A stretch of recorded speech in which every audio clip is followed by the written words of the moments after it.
In the still silence of a candlelit room, behind stone walls and heavy wooden doors, a girl named Ellen sat near the hearth with her hands folded in her lap. The fire crackled low. Outside, the air was thick with damp fog and the faint scent of straw and soot. Ellen was 16, the daughter of a blacksmith in a small English village, and tonight, her father had spoken words that would change her life. "Lord Edwin sent a messenger," he said. "He's chosen you for courtship." Ellen didn't speak. She only stared into the fire, watching the logs shift and settle into embers. That word, chosen, carried a weight she could hardly understand, but she knew it had nothing to do with love. Dating in medieval times wasn't like the stories people tell today. There were no letters slipped under doors with sweet poems, no long walks through flower fields, or stolen glances across a marketplace. Courtship back then was more often a deal struck between families than hearts. And if you were poor, like Ellen, you didn't get much of say at all. Lords and landowners had power, and power often came before kindness. The rules of dating were more about property, inheritance, and survival than affection. For young women, especially, it was rarely about choosing a partner. Instead, it was about being chosen by a man, by a family, or by the needs of the village. Marriage could be a reward, a punishment, or a trade. A blacksmith might offer his daughter to secure protection, while a nobleman might wed a girl simply because her father owed him something. Love, if it came, was a quiet miracle that few dared to expect. Ellen had grown up watching these quiet exchanges. She'd seen her cousin Matilda married off to a farmer twice her age. Matilda wept quietly through the ceremony, and afterward, her eyes were dull, like the light had been stolen from her. She moved through her days the way a ghost might drift through a house it no longer recognizes. Ellen used to believe she might escape that fate, that she'd find someone who looked at her with warmth instead of ownership. But that hope was now flickering like the low flames in her hearth. Meanwhile, in another part of the same village, a boy named Thomas swept the floor of the alehouse where he worked. He was the cooper's son, lean and strong, but without much to his name. His father drank more than he worked, and Thomas had long accepted that if he wanted anything better, he'd have to earn it. He had noticed Ellen many times in the market, her quiet steps, the way she smoothed her apron when she was nervous. He'd even dared to speak to her once, where a basket tipped over near the bread stall. But one conversation didn't mean much in their world. And now, if the rumors were true, Lord Edwin had plans for her. Thomas hated how these things worked. Everyone knew Edwin was twice Ellen's age and already had a wife, though she was frail and sickly. It was whispered he was looking for someone younger, someone to bear more children. No one would stop him. Not the village priest, not the reeve, not even the other lords. Thomas could only sweep the floors and pretend not to care. The village itself was small and quiet, nestled in a shallow valley surrounded by thin forests and rough pastures. Time passed slowly here. Days were marked by the sound of roosters, the ringing of the church bell, and the creaking of cart wheels on dirt roads. People rose with the sun and slept when the candles burned low. There were few secrets, but even fewer acts of rebellion. Everyone knew their place, and stepping out of line could mean punishment, exile, or worse. Ellen's mother, Agnes, sat beside her later that night, twisting a strip of linen between her fingers. "He's rich," she said softly. "You'll have a roof. Servants. A life better than mine." But Ellen didn't want a roof. She wanted to choose. She wanted to wait for a moment that felt real. She wanted to smile when she thought of someone's name, not flinch when it was spoken. But that kind of wanting didn't belong in their world. Dating back then wasn't about feelings. It was survival wrapped in rituals, chaperoned meetings, dowry negotiations, and whispered warnings from other women. Even those who believed in romance were taught to suppress it. "Dreams don't keep you warm in winter," Ellen's aunt used to say. "A good match does." And yet, some people still tried. Hidden among the barns and beside the riverbanks, there were couples who stole moments. Kisses exchanged behind tall hedges, hands brushed during dances at harvest festivals. These glimpses of affection were fragile and risky. If a woman was caught with a man without permission, her reputation could shatter. Her entire family might suffer. She could be married off in shame, or worse, sent to a convent. For men, punishment could mean public humiliation, beatings, or being run out of town. Still, some took the risk, because even in the coldest times, people longed to be seen. Thomas often wondered if Ellen remembered that day at the bread stall. He hadn't spoken much, just helped her gather her apples and nodded once. But he thought of it often, thought of her hands brushing his as she reached for a fallen piece of fruit, thought of the way she looked down, like she wasn't used to anyone helping her. He knew he had no right to hope, but he did. Meanwhile, Lord Edwin prepared his estate. He had already sent word to the priest. Arrangements would be made. He would visit the blacksmith in 2 days, offer a gift, and take what he believed was owed. He had done this before, with other women, other promises. None of them had a choice, and he saw no reason Ellen would be different. But Ellen was different, even if no one else saw it yet. She lay awake that night, staring at the low ceiling, thinking of Thomas, of Matilda, of all the women before her. She didn't know what she could do, but something in her whispered not to give in, not yet. The next morning, a frost clung to the ground. Ellen walked to the market with her basket, her steps slower than usual. She passed a bread stall and glanced once, just once, toward the alehouse across the square. Thomas was there lifting a keg. Their eyes met. Neither spoke, but in that glance, something passed between them. A question, a silent thread of understanding. And from that moment, everything began to shift, though neither of them knew it yet. Because in medieval times, dating wasn't about flowers or hearts. It was about courage. Quiet, stubborn courage. And for Ellen and Thomas, that courage would soon be tested in ways they never imagined. But what would happen when Lord Edwin arrived with his offer and his title? Would Ellen obey, like so many before her? Or would she dare to say no in a world where saying no could cost everything? The answer would come soon, in whispers, in footsteps after dark, and in a secret plan born from the most unlikely of places. But until then, the frost deepened and the village waited. As the sun climbed gently over the misty rooftops of the village, Ellen moved through the narrow streets with a quiet heaviness in her chest. She clutched her basket tightly, filled with herbs and bread, her fingers stiff from the cold. The thatched roofs above her dripped with morning dew, and smoke curled from chimneys, painting the sky in pale wisps. Around her, life carried on as usual, vendors setting up their carts, mothers scolding barefoot children, dogs barking in the distance. But inside her, the world felt like it was holding its breath. She passed by the church, its stones damp with moss, and its door creaking open to the quiet rhythm of daily prayer. The priest, Father Aldrich, nodded at her with a solemn gaze. He had heard the news, of course. Everyone had. When a lord set his sights on a village girl, word traveled fast. Most people didn't question it. To them, it was a fortunate match. But Ellen knew what they didn't.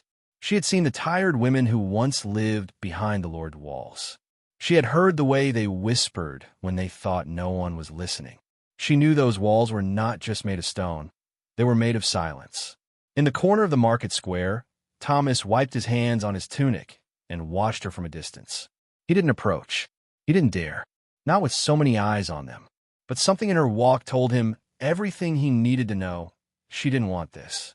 And he wasn't sure if that made him more hopeful or more afraid. Later that day, in the back of her father's workshop, Ellen helped shape iron nails while the forge roared beside them. Her father was quiet, more than usual. He paused mid-strike once, then spoke without looking at her. "It's not a bad life, daughter. You'll be safe. Federal respected." She said nothing. The weight of his words pressed heavier than the hammer in her hands. That evening, as twilight wrapped the village in soft shadows, Ellen slipped away from the cottage. She walked past the fields and into the woods just beyond the river, where the trees grew close and the air smelled of damp leaves and moss. It was a place she had gone to as a child, a place no one visited after dark. But she wasn't alone this time. Thomas had followed at a distance, unsure of what he'd say if he caught up to her. When he finally stepped through the brush, she didn't turn around. She just stood there, facing the trees, listening to the wind as it moved through the branches. "I heard about the Lord," he said quietly. "I know. I wish I could stop it." She turned to him then, her face pale in the fading light. "So do I." There were no grand declarations, no sweeping plans. Just two people, tired and frightened, standing in a forest that had watched centuries pass without changing. And in that stillness, a new kind of silence formed, one not of resignation, but of resistance. Back in the village, the talk of Ellen's match grew louder. Some women praised her luck. Others whispered warnings she already knew too well. Children sang a song about the Lord marrying the blacksmith's daughter, their voices sharp with curiosity. No one asked what Ellen wanted. No one ever did. At the manor, Lord Edwin prepared for his visit. He ordered fresh wine and silks to be sent with him, and instructed his steward to prepare a message for the priest. He would make the offer official, and if the blacksmith agreed, the match would be sealed before week's end. He didn't worry about the girl's feelings. He had never needed to. For men like him, affection was a luxury, not a necessity. Meanwhile, Ellen met with Matilda, her cousin, who now lived with a sickly husband in a distant part of the village. They hadn't spoken in months, but Ellen needed to see her, needed to know if anything could be different. Matilda's house was small and quiet. She looked older than her years, with tired eyes and rough hands. When Ellen arrived, Matilda smiled weakly, but said nothing until the door was closed. "I heard," she said simply. "I don't want it." "Neither did I." Ellen hesitated. "If you could go back, I'd run," Matilda said without a second thought. "Even if it meant hunger or worse. At least it would have been mine." They sat together in silence, the fire crackling low between them. And in that moment, Ellen's mind began to shift. She didn't know how or where she'd go, but the thought of staying, of surrendering, felt heavier than ever. Thomas, too, had been thinking. He remembered an old story his grandfather once told him, about a young man who fled to the coast, joined a merchant ship, and never came back. It sounded like a dream. But now, with Ellen trapped in a future she didn't choose, even dreams felt worth chasing. The next morning, Thomas left a note beneath a rock near the well. He had seen her go there many times. The note was simple. "Meet me after sunset by the river. I have a plan." That day passed slowly for Ellen. Her father prepared to meet Lord Edwin, dressing in his best tunic and polishing his tools to look respectable. Her mother braided her hair and told her to be brave. The air in the house was thick with quiet expectation, and Ellen could barely breathe. When evening fell, she waited until the sky turned dark, then slipped out once again. Her feet moved faster than before, as if they already knew the way. At the riverbank, she found Thomas pacing. He looked up when he saw her, relief flooding his face. "I can get us out," he said. "Not far, just to the next town. My uncle works there. You won't ask questions." Ellen stared at him, torn between fear and hope. And then, we figured out. It wasn't a promise of safety or comfort or even love, but it was a promise of choice. And for Ellen, that was more precious than gold. They sat together beneath a tree, speaking in low voices, making plans in whispers. She would gather what little she had, some bread, a coin hidden in the floorboard, a shawl from her mother's chest. They would leave before dawn, slip away through the woods, and find the road to the next town. No one would expect them to leave so early. No one would see, but neither of them knew that someone had seen. Near the edge of the forest, where the trees met the field, a figure stood still as stone. It was one of Lord Edwin's men, out hunting rabbits, who had heard voices and followed them to the clearing. He didn't speak, didn't move, just watched long enough to understand. Then he turned back, toward the manor, disappearing into the dark. By the time the moon reached its highest point, Ellen and Thomas had parted ways for the night. They would meet again in just a few hours, ready to run. But as Ellen slipped back into her house, careful not to wake her parents, she couldn't shake the feeling that something was wrong. In the darkness, a chill settled over the village. Somewhere beyond the trees, hoofbeats echoed faintly against the damp ground, and a message was being carried to Lord Edwin sooner than anyone expected. And as the fire in the blacksmith's hearth dimmed to glowing coals, Ellen lay awake once again, unaware that the plan they made might already be unraveling. The hours passed slowly, thick with unease. Ellen lay in her bed, eyes open, listening to the familiar creaks of the house around her. Her father's light, snoring, drifted from the next room, a steady rhythm that once comforted her, but now only reminded her of what she was about to leave behind. She clutched her bundle close, a small loaf, a water skin, and a wool shawl tied with string.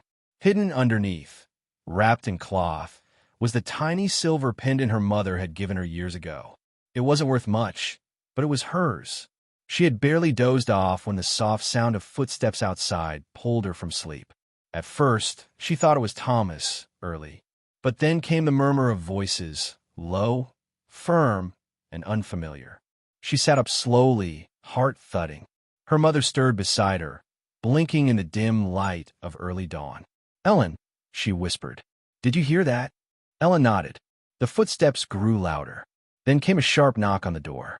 Her father's voice called out, confused and groggy. More voices answered, too muffled to make out. Then came the name, Lord Edwin, Her mother turned to her quickly. "Go. Now." But no time. Out the back. "Go." Without another word, Ellen grabbed her bundle and slipped out the rear door, her bare feet silent on the cold stone. She didn't stop to look back. She ran through the dark yard, through the narrow gate, and into the thin woods behind their cottage. The branches reached out like fingers and brambles tugged at her skirt, but she kept running. The river wasn't far. Thomas would be waiting. Back at the house, Lord Edwin stood in the blacksmith's doorway, flanked by 2 guards. His cloak was lined with fur, and a heavy chain glinted around his neck. He did not look angry, just mildly inconvenienced. "She's gone," he said calmly, glancing around the room. The blacksmith blinked in confusion. "Gone? What do you mean?" Edwin's man stepped forward, eyes sharp. "She was seen last night with the cooper's son, planning something." The blacksmith turned pale. I didn't know."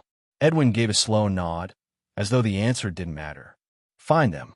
Ellen reached the river just as the first hint of sunrise lit the horizon. Thomas was already there, a satchel slung over his shoulder, pacing in the shadows. "You came," he said, breathless with relief. "They're looking for me," she said quickly. "They came early. Someone told them." Thomas cursed under his breath. "We'll cut through the woods, take the old road behind the chapel. It leads to the southern bridge. We can be past the next village by noon." They didn't wait. The road ahead was muddy, winding between tall trees and quiet fields. They walked fast, avoiding the main paths, ducking into hedges when they heard hoofbeats in the distance. Once they crossed paths with a farmer hauling firewood, but he paid them no mind. Just 2 peasants on foot, nothing unusual. As they moved farther from the village, the tension began to lift. For the first time, Ellen allowed herself to hope, just a little. Thomas walked beside her in silence, but his presence felt steady, grounding. He hadn't promised her a fairy tale. He'd only offered a chance. And that was more than anyone else had ever done. They stopped near a grove of willows to rest. Ellen drank from the water skin while Thomas checked the path ahead. The morning light streamed through the leaves, soft and golden. It felt like the world had slowed down just for them. "I can't believe we made it this far," she said quietly. Thomas smiled just a little. "We're not out yet." They moved on, slower now, careful with each turn in the path. By midday, the trees began to thin, and a new village lay in the distance, smaller than theirs, nestled beside a crooked bridge. Smoke curled from the chimneys, and carts rattled along the narrow lanes. It wasn't far now. Just past that village lay the merchant road, where Thomas's uncle worked. But they didn't know they had been followed. One of Edwin's men, a younger guard with sharp eyes and a faster horse, had trailed them since the woods. He was careful, clever. He waited until they reached the edge of the village before closing in. By then, it was too late to run. They heard the horse before they saw him, hooves pounding the ground, fast and hard. Thomas grabbed Ellen's hand and pulled her toward the alley behind stable, but the guard had already spotted them. "Stop," he shouted. "By order of Lord Edwin." Thomas didn't stop. They ducked behind the building and ran, cutting through the muddy side lanes, past startled townsfolk and barking dogs. But the guard was trained. He moved like a shadow, quick and sure. He cornered them near the edge of the village, sword drawn, not pointed at them, just ready. "I won't hurt you," he said, "but you must come back." Ellen stepped forward, her voice trembling. "Please, let us go." The guard hesitated. He looked young, barely older than Thomas. For a moment, his face shifted, uncertainty flickering in his eyes. He wasn't cruel, just doing what he was told. Then he lowered his sword slightly. "If I go back without you, he'll know." Thomas stepped in front of Ellen. "We're not property. We're not livestock to be claimed." The guard didn't respond, but his hand dropped to his side. His voice softened. "You should keep going. Take the south road. I never saw you." Ellen blinked. "What? Go," he said, glancing over his shoulder. "Now, before someone else finds you." They didn't wait to ask why. They ran. The sun dipped lower as they reached the merchant road. The sound of wheels, of foreign voices, and bartering filled the air. For the first time, they were surrounded by strangers. No one knew who they were. No one cared. Thomas led her to a shop near the far end of the road, a place selling ropes, tools, and bolts of rough cloth.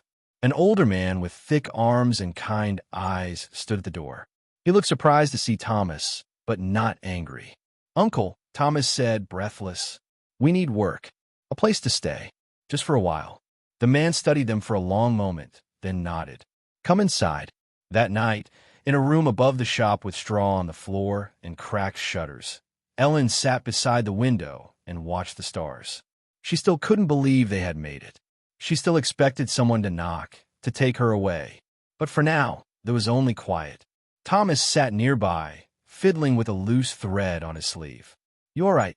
She nodded slowly. "I'm not sure what comes next." "Whatever it is," he said, "we'll face it together." Ellen looked out at the road, at the flickering lanterns and passing carts. She knew they weren't safe yet. Lord Edwin wouldn't forget.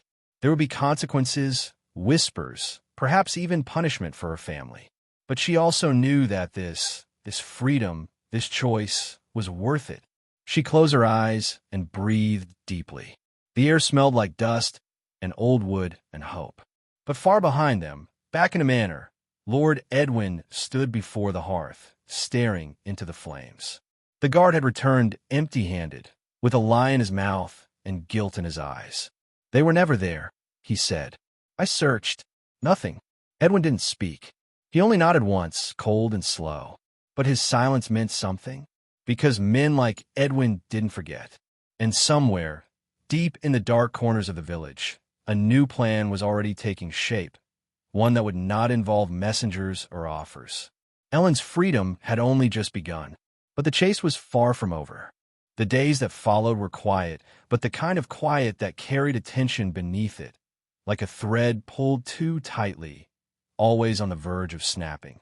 Ellen spent most of her time helping in the back of the shop, sorting supplies and stitching bundles of cloth, while Thomas unloaded carts and swept floors. They didn't speak much about what had happened. It was too fresh, too near. But it hovered between them constantly, in the way they looked over their shoulders, the way they flinched when the door creaked or a traveler asked too many questions. The town was small but busier than their village had ever been. Merchants came through from the coast, bringing strange accents and bolts of silk from faraway places. The road brought a steady stream of strangers, and for once, that worked in their favor. They blended in, just another pair of poor workers trying to survive. Ellen wore a scarf, low over her brow, and Thomas kept his head down. Still, she couldn't help but glance at every passing rider, every unfamiliar face, wondering if word had spread, wondering if someone had come looking. Back home, her parents would be left to face the consequences. That thought weighed heavily on her. She didn't know if her father had resisted Lord Edwin's pressure or simply apologized and promised to search. Either way, she doubted there was anything he could have done to stop the storm that was brewing. Men like Edwin didn't like to be embarrassed, and being refused, especially by a blacksmith's daughter, was something he wouldn't forgive easily. His silence wasn't retreat. It was preparation. Thomas's uncle, whose name was Willen, never asked too many questions. He seemed to understand that sometimes people ran not for adventure, but for survival. He gave them shelter, work, and a place at his humble table. And though his eyes carried curiosity, he never pressed. He had seen enough of the world to know when to let things be. But even Willen noticed when Thomas started waking early to walk the edges of town, or when Ellen flinched at the sound of hooves on stone. "She's carrying something heavy," Willen said one evening as he smoked his pipe beside the hearth. "Not just fear, guilt, maybe." Thomas nodded. "She left everything behind." "You didn't make her leave?" "No," Thomas said softly. "I gave her a choice. She'd never had one before." Willen grunted, as if that answered more than the words ever could. Outside, the wind blew stronger, sweeping dry leaves across the path and rattling the shutters. The seasons were shifting. Autumn would soon become winter, and with winter came fewer travelers and fewer places to hide. Ellen dreamed often. Dreams of her village, of Matilda's tired face, of her mother whispering, "Go," now, with trembling hands. But most of all, she dreamed of Edwin. Never his face, just the sound of his boots on stone and the coldness in his voice. She would wake before dawn, her heart racing, her skin damp with sweat, and stare at the ceiling until morning light crept through the cracks in the shutter. One day, a peddler came through town with news. He spoke of a lord from the northern hills, furious over a runaway match that had made him the laughingstock of the nearby courts. No names were mentioned, but the look in his eyes was knowing. He leaned against the wall of the shop and said, "Word is, the girl's got fire in her. Refused to be bought." Ellen froze when she heard it, but the peddler just chuckled. Wouldn't be surprised if he sent someone not to talk, but to teach a lesson. The threat wasn't direct, but it didn't have to be. It was enough to know that Edwin hadn't forgotten, and worse, that others knew. Reputation meant everything to a man like him. If he lost control once, others might think they could defy him too. That wasn't something he'd allow to spread. Later that night, Thomas found Ellen sitting near the well behind the shop, her hands wrapped around her knees. She was quiet, eyes on the sky, where the stars blinked faintly behind drifting clouds. "He's still looking, isn't he?" she asked without turning. Thomas didn't answer right away. "Maybe. Or maybe he's waiting for the right moment. I thought once we left, it would stop hurting," she said. But it just changed shape. He sat beside her, brushing dust off his boots. "You don't owe him anything." "No," she said, "but I still feel like I stole something. My father's peace. My mother's quiet life. Maybe even yours." "You didn't steal me," he said. "I came with you. I wanted to." She looked at him then, eyes soft but weary. "What if he finds us? Then we deal with it. Together." But they both knew dealing with it might not be so simple. A few days later, a stranger came to town. Not unusual, but this one didn't act like a traveler. He asked too many questions at the inn, lingered too long near the shop. He wore no emblem, but he had the bearing of a soldier. Straight back, quiet steps, eyes that didn't miss anything. Thomas noticed him first, and Willen noticed too. "That one's not here for trade," Willen muttered. "Keep your heads low." Ellen stayed indoors the entire day, heart pounding every time the door creaked. She didn't need to see his face to know what he was. He was a message, a warning, a shadow sent to remind her that no road was long enough to outrun certain names. By nightfall, the stranger had vanished, gone as quietly as he came. But the message was clear. Edwin's reach extended farther than they had hoped. Thomas began talking about moving again, farther south this time. Willen had a friend in another town near the coast. A fishing village, smaller, more closed off. Fewer visitors, fewer questions. It wouldn't be easy, but it might buy them more time.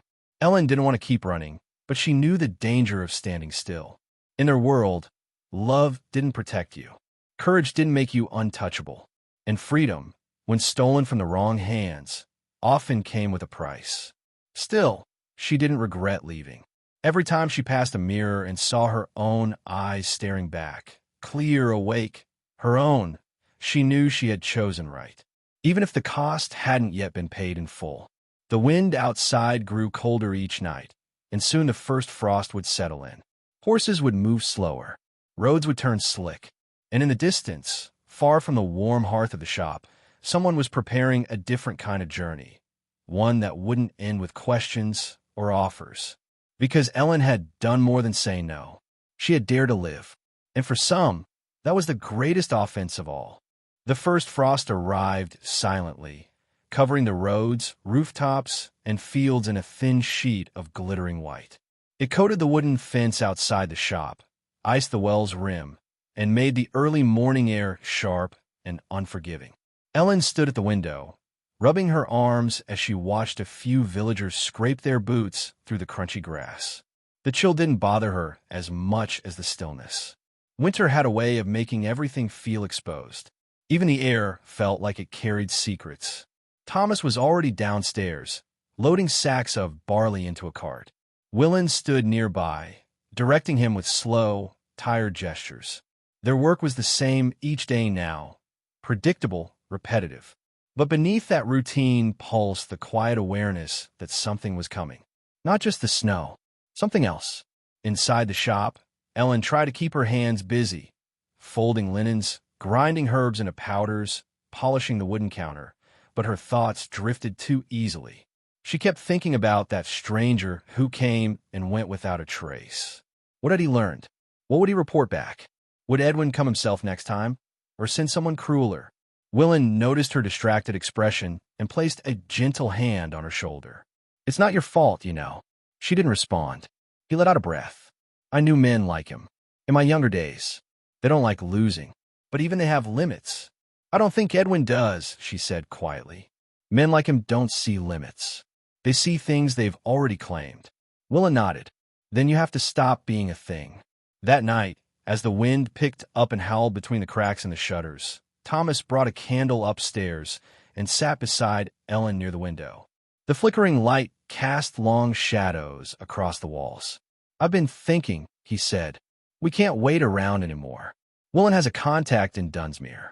It's far, 2 towns south, but there's work there. A woman runs a seamstress house. She's kind, and she doesn't ask questions." Ellen looked at him, her eyes tired but steady. "You think we can disappear again?" "We won't disappear," he said. "We'll rebuild. Somewhere he doesn't matter." She nodded slowly. "All right." They made the plan that same night, quiet, careful, and simple. 2 satchels, some dried meat. Coins Willen tucked into Ellen's palm without a word. They would leave before sunrise, before the town stirred, while the frost still clung to the grass and the air smelled of ash and frozen earth. Dunsmuir would take 3 days on foot, maybe 2 if the road stayed clear. If they were lucky, they'd be just another couple passing through. But luck, as they would learn, wasn't something easily counted on in the medieval world. The morning they left was colder than expected. The sky hung heavy with clouds, and the ground was slick. Ellen wrapped her shawl tight, her satchel slung across her back, and didn't look back as they passed the edge of town.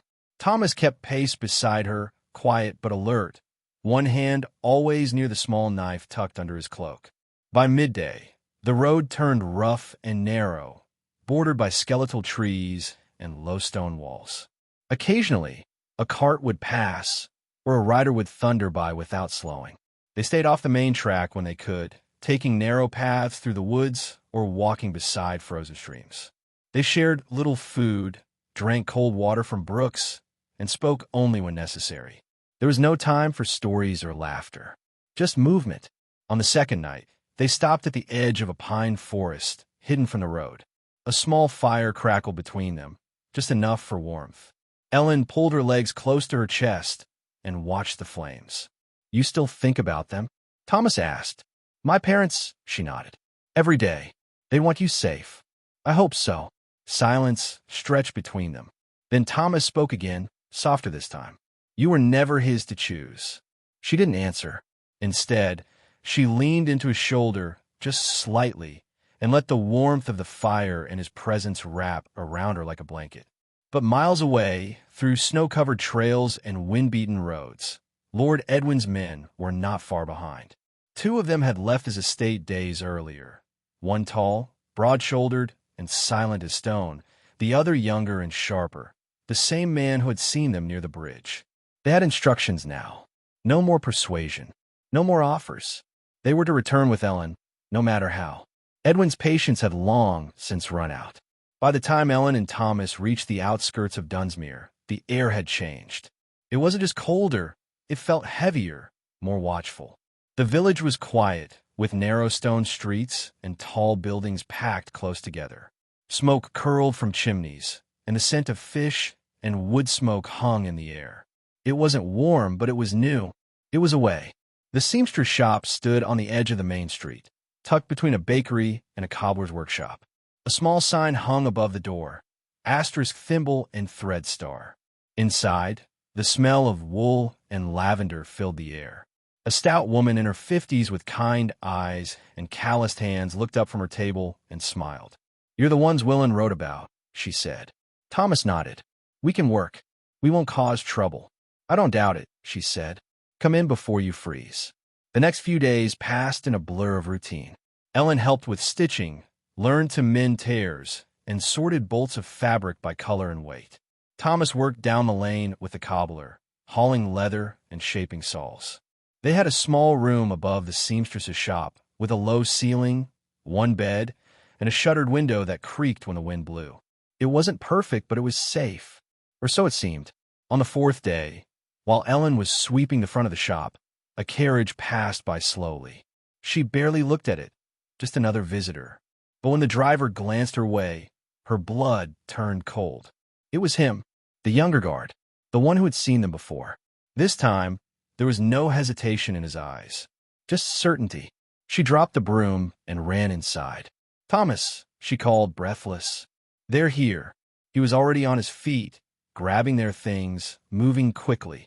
"We go now." But the guard wasn't alone.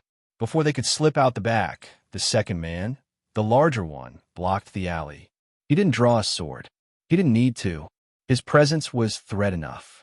Ellen and Thomas froze. The younger one stepped forward. "You've run far enough." Ellen stared at him, heart pounding. "We're not going back. You don't get to choose." Thomas moved in front of her. "She does now." The guard hesitated. This time, it wasn't a trick. He wasn't going to let them go again. But just as he stepped closer, a voice rang out from the shop behind them. "She's under my roof now," said the seamstress, stepping into the alley with a long needle in her hand. "And I don't care what lords you serve." The larger guard growled, stepping forward, but the noise had drawn others. A few townsfolk appeared around the corner. Then more. A man from the bakery. The cobbler's apprentice. A crowd was forming, not threatening, not armed, just watching. And watching was enough. The guards hesitated. Then the younger one muttered a curse and turned away. "This isn't over," he said. But for that night, it was. Ellen stood frozen as they disappeared around the corner. She didn't cry. She didn't shake. She just stood there, eyes wide, chest rising and falling with slow, careful breaths. Thomas reached for her hand. "You okay?" She looked at him. "We need to keep moving. They'll be back." He nodded. "Then we'll go farther, somewhere they can't follow." But where, in a world like theirs, could someone truly be free? And as snow began to fall once more, the question hung in the air, unanswered. They left Dunsmuir before sunrise the next morning, slipping through the fog while the village still slept. The seamstress packed them a small satchel of dried fruit and cheese and pressed a few extra coins into Ellen's hand. She didn't say goodbye, not with words, but her eyes held the weight of things unspoken, regret, fear, and a quiet kind of pride. Ellen hugged her quickly before stepping out into the cold, Thomas close behind. They didn't follow the main road this time. Instead, they took to the forest paths, winding through narrow deer trails and old hunting routes only the locals knew. The snow had begun to settle into the branches, painting the world in muted grays and whites. Their breath clouded the air as they moved, and the silence of the woods was broken only by the crunch of frost underfoot and the occasional crow overhead. Ellen's feet ached. Her hands were stiff with cold, but she didn't complain. Neither did Thomas. The danger was too close now. There was no room for rest. Not yet. By midday, they stopped near a half-frozen stream, hiding beneath a thicket of bent pines. Thomas checked the path behind them while Ellen peeled off her gloves to rub warmth back in her fingers. The food they had was enough for another day, maybe two, but they couldn't keep moving without a destination. "We need a place no one asks questions," Ellen whispered. Thomas crouched beside her, unrolling the small map Willen had given them. Most of the towns nearby were too connected to the larger trade roads, too easy to track. But there was one place, marked only faintly, deep in the hills to the west, a monastery that had once taken in wayward travelers and outcasts. It was rumored to be nearly abandoned now. Only a few old monks left keeping the place alive. "They won't think to look for us there," Thomas said. "And if they do, the monks don't answer to lords." Ellen looked down at the war map, tracing the route with her finger. "It'll take days. Then we'll start now." The path to the monastery led them through increasingly wild terrain, deep woods, icy hills, and narrow passes where wind howled like wolves. The nights were the worst. With no shelter, they huddled under thick blankets, pressed close together, trying to stay warm. Once, a fox crept near their camp, eyes glowing in the dark before darting away. Another night, they heard something heavier in the distance, maybe a boar, maybe worse. They didn't wait to find out. Still, they pressed on. And as they walked, something between them changed. Not with words, but in the quiet glances, the way Ellen's hand would brush against his, or how Thomas would instinctively shield her from the wind. It wasn't romance in the way the old stories told it. Not dramatic or poetic. It was quieter, built from survival, from trust, from knowing that, in a world where everything could be taken, they still had each other. On the fourth night, the forest began to thin. Ahead of them, rising between two hills, stood the old monastery. Its stone walls were crumbling, the towers half swallowed by ivy, but there was smoke rising from one of the chimneys. They approached cautiously, half expecting a locked gate or an angry voice demanding they leave. But the gate creaked open at their touch. Inside, the courtyard was still and snow-covered. A single figure, robed in dark wool, stood near the fountain, brushing snow off an old bench. He turned slowly as they approached, his face thin and weathered, eyes clear and sharp. "We seek shelter," Thomas said, breathless. "Just for a night." The old monk studied them. "You've come a long way." "We'll work for our stay," Ellen added. "We don't ask for charity." He nodded once. "All are welcome here, for as long as they need. Come." They followed him through the stone halls, past faded tapestries and crumbling stairwells. The air inside was cold but dry, and it smelled of herbs and old parchment. The monk introduced himself as Brother Aldwin. He offered them bread and broth, showed them to a small chamber with straw bedding, and left them with a single candle. That night, for the first time in weeks, Ellen slept without waking. Days passed quietly at the monastery. The work was slow but steady, carrying wood, patching walls, helping with the small herb garden that still clung to life beneath the snow. Brother Aldwin asked no questions. Neither did the other two monks who remained. It was as if they'd seen fugitives before, people who came not to be saved, but to rest. Ellen found peace in the rhythm of it. She helped dry herbs in the apothecary and copied small texts in the scriptorium. Her hands, once calloused from smithing, grew gentle and precise. Thomas repaired broken benches, split logs, and dug pathways through the snow. In the evenings, they would sit beside the fire and say little, just sharing the warmth and the quiet. But even in peace, the past followed. One evening, Brother Aldwin sat beside Ellen as she sorted dried flowers. "You've run far," he said softly, "but I sense your journey isn't over." Ellen paused. "Why do you say that?" "Because you still watch the door when it opens." She didn't deny it. "He's still out there." "Then let him be," Aldwin said. "You are not his to chase." "But he won't stop." The old monk looked at her for a long moment. "Then you must decide. Will you keep running? Or will you stop hiding and begin living?" The question stayed with her that night. Later, as she sat beside the candlelit window, she looked out over the snowy hills and thought about the girl she had been. The one sitting by the hearth, staring at the fire as her father told her she had been chosen. That girl had been silent, afraid. But the woman staring through the frost-covered glass now was something else. She was tired, but she was no longer powerless. In the shadows of the forest below, hoofprints had begun to mark the snow once more. They were not alone. The riders didn't approach during the day. They were cautious, careful. They waited on the edges of the hills, watching, waiting.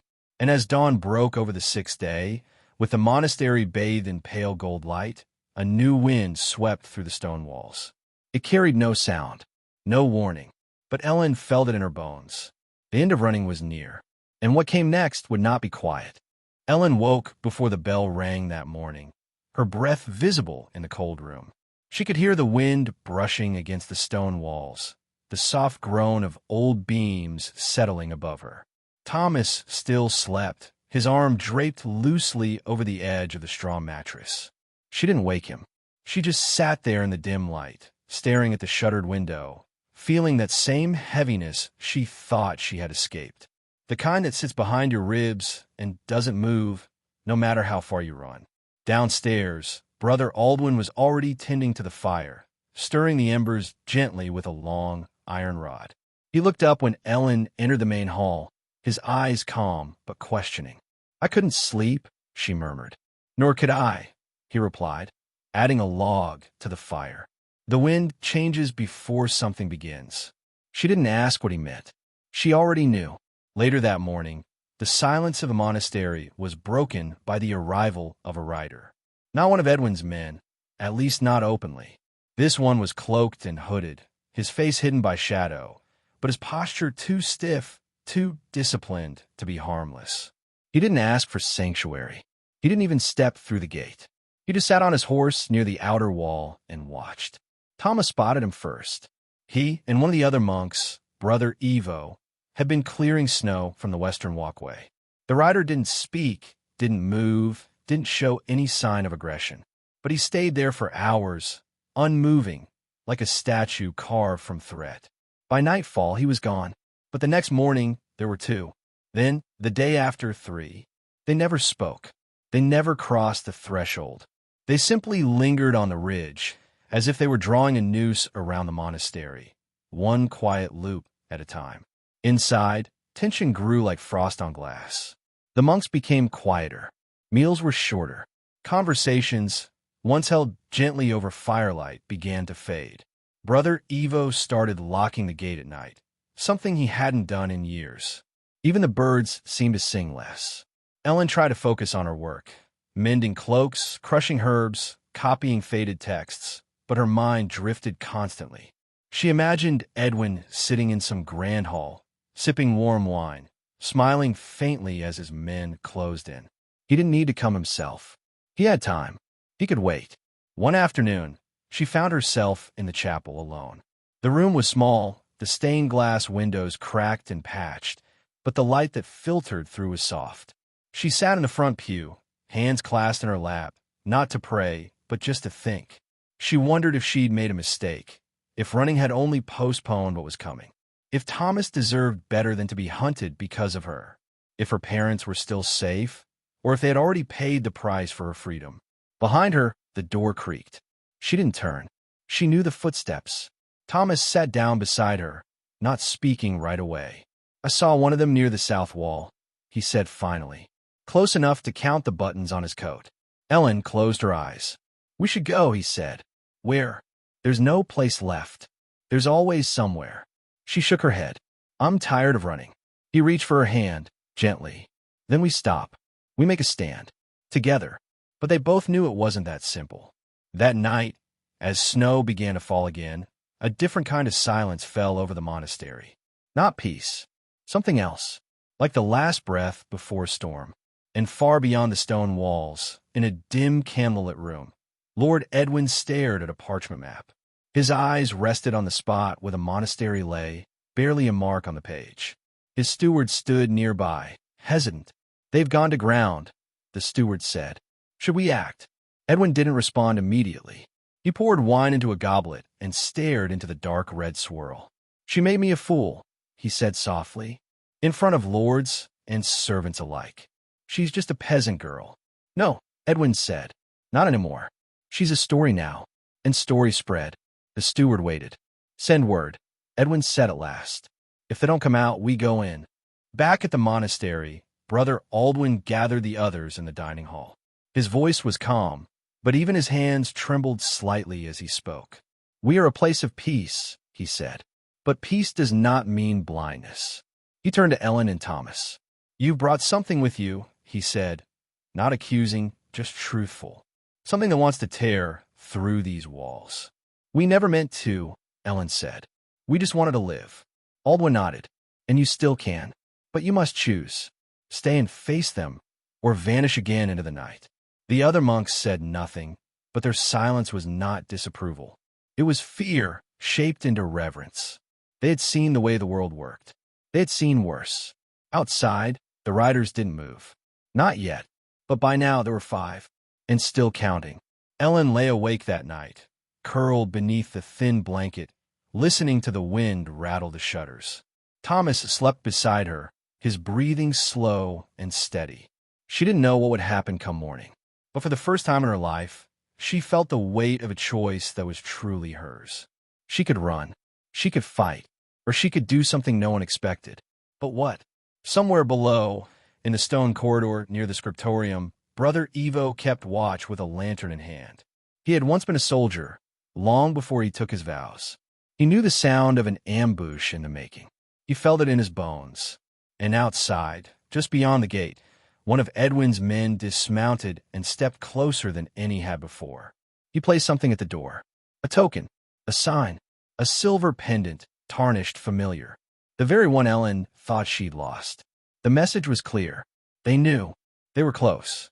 And they wanted her to see.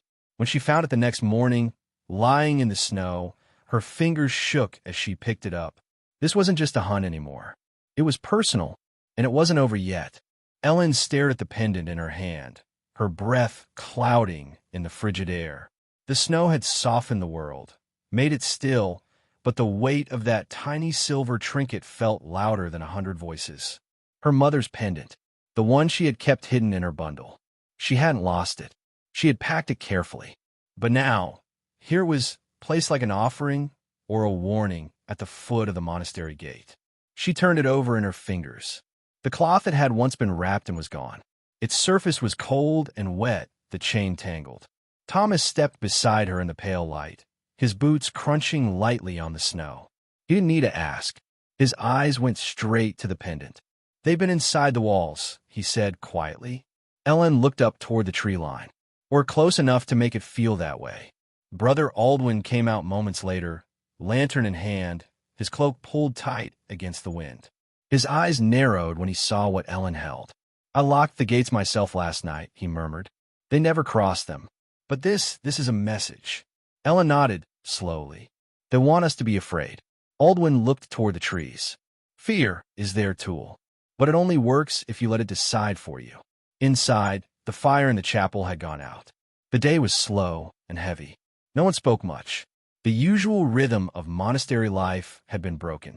The monks still went through the motions, grinding herbs, copying texts, but their eyes shifted often toward the windows, toward the woods, toward the gate. By midday, a rider approached openly. Not one of Edwin's guards, at least not dressed as such. This one wore a traveler's cloak, thick and brown, and his face was weather-worn, with a white beard and pale eyes. He didn't come with a sword. He didn't raise his voice. He simply stopped outside the gate and called out, "I bring a message for the girl named Ellen." Brother Aldwin stood beside her, arms folded. "Speak it," he said. The man nodded. "Lord Edwin requests an audience. He offers peace. He offers safe passage. He wants only a conversation." Thomas scoffed, stepping forward. "A conversation? With armed riders and secret tokens left in the night?" The man didn't flinch. "If the girl comes willingly, no harm will come to the monastery. She need not stay. Only speak with him." Ellen stared at the messenger, her fists clenched. "And if I refuse?" The man shrugged. "He'll wait, and the snow will keep falling, and the path behind you will close." He turned his horse and rode off slowly, leaving the gate swinging gently in the wind. That night, Ellen sat with Brother Aldwin near the chapel hearth, staring into the flickering orange light. "What would you do?" she asked him. "I took a vow," he said, "to shelter those in need. But I also took another, long ago when I was still a soldier, to protect the innocent." She looked at him. "Do you think I should go?" "I think," he said carefully, "that sometimes survival isn't about running. It's about knowing when to stand." Thomas found her later near the old bell tower. She was looking at the snow-covered trees, arms wrapped tightly around herself. "I want to go," she said. He looked at her, startled. "You're not serious." "Not to stay," she added quickly. "To hear him. To look him in the eye and see what he wants. Maybe it ends this way. You think he'll let you walk away again? I don't know. But if I don't try, we'll never stop running." He stepped closer, his voice low. "Then I'm going with you." Ellen shook her head. "If something happens, I'm not leaving you again," he said. "We do this together." Brother Aldwin prepared them for the journey.